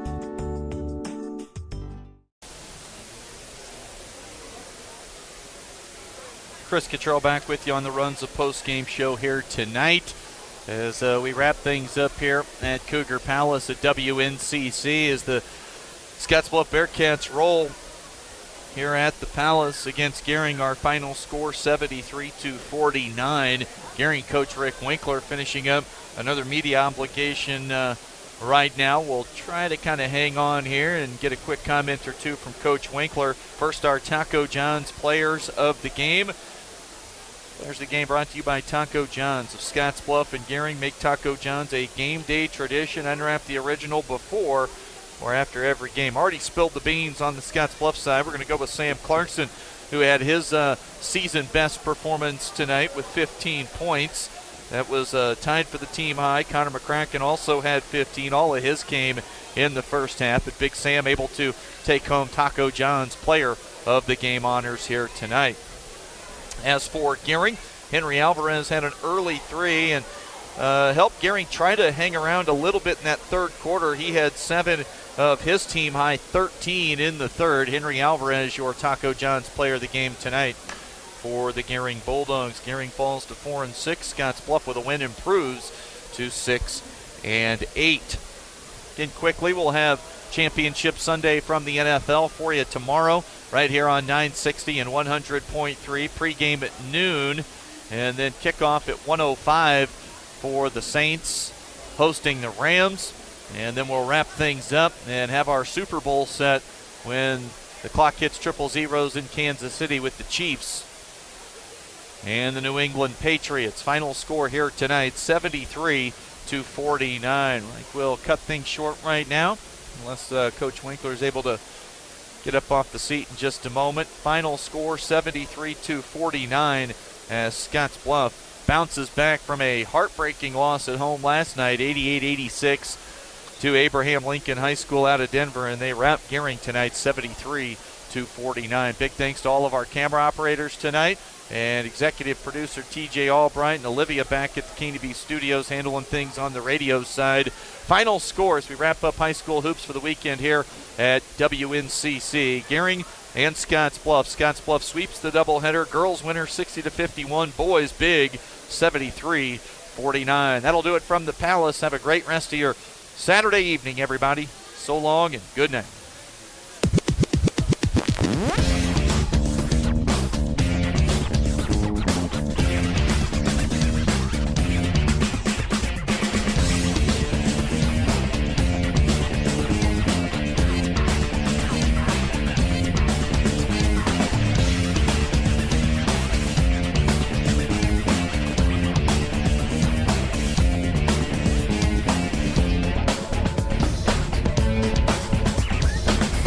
It all.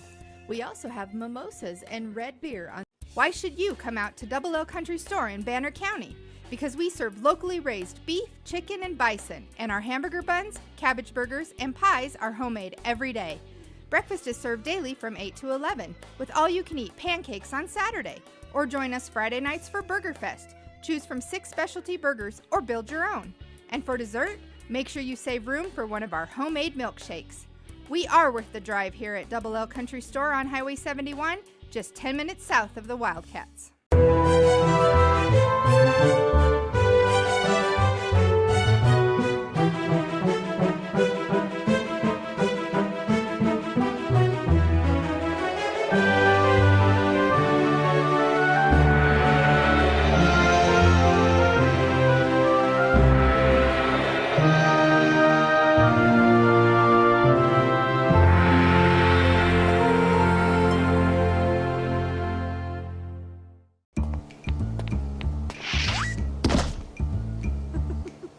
We can't warn you that karma is very real. But we can bring you Temperature Tuesdays. Runza makes it all better.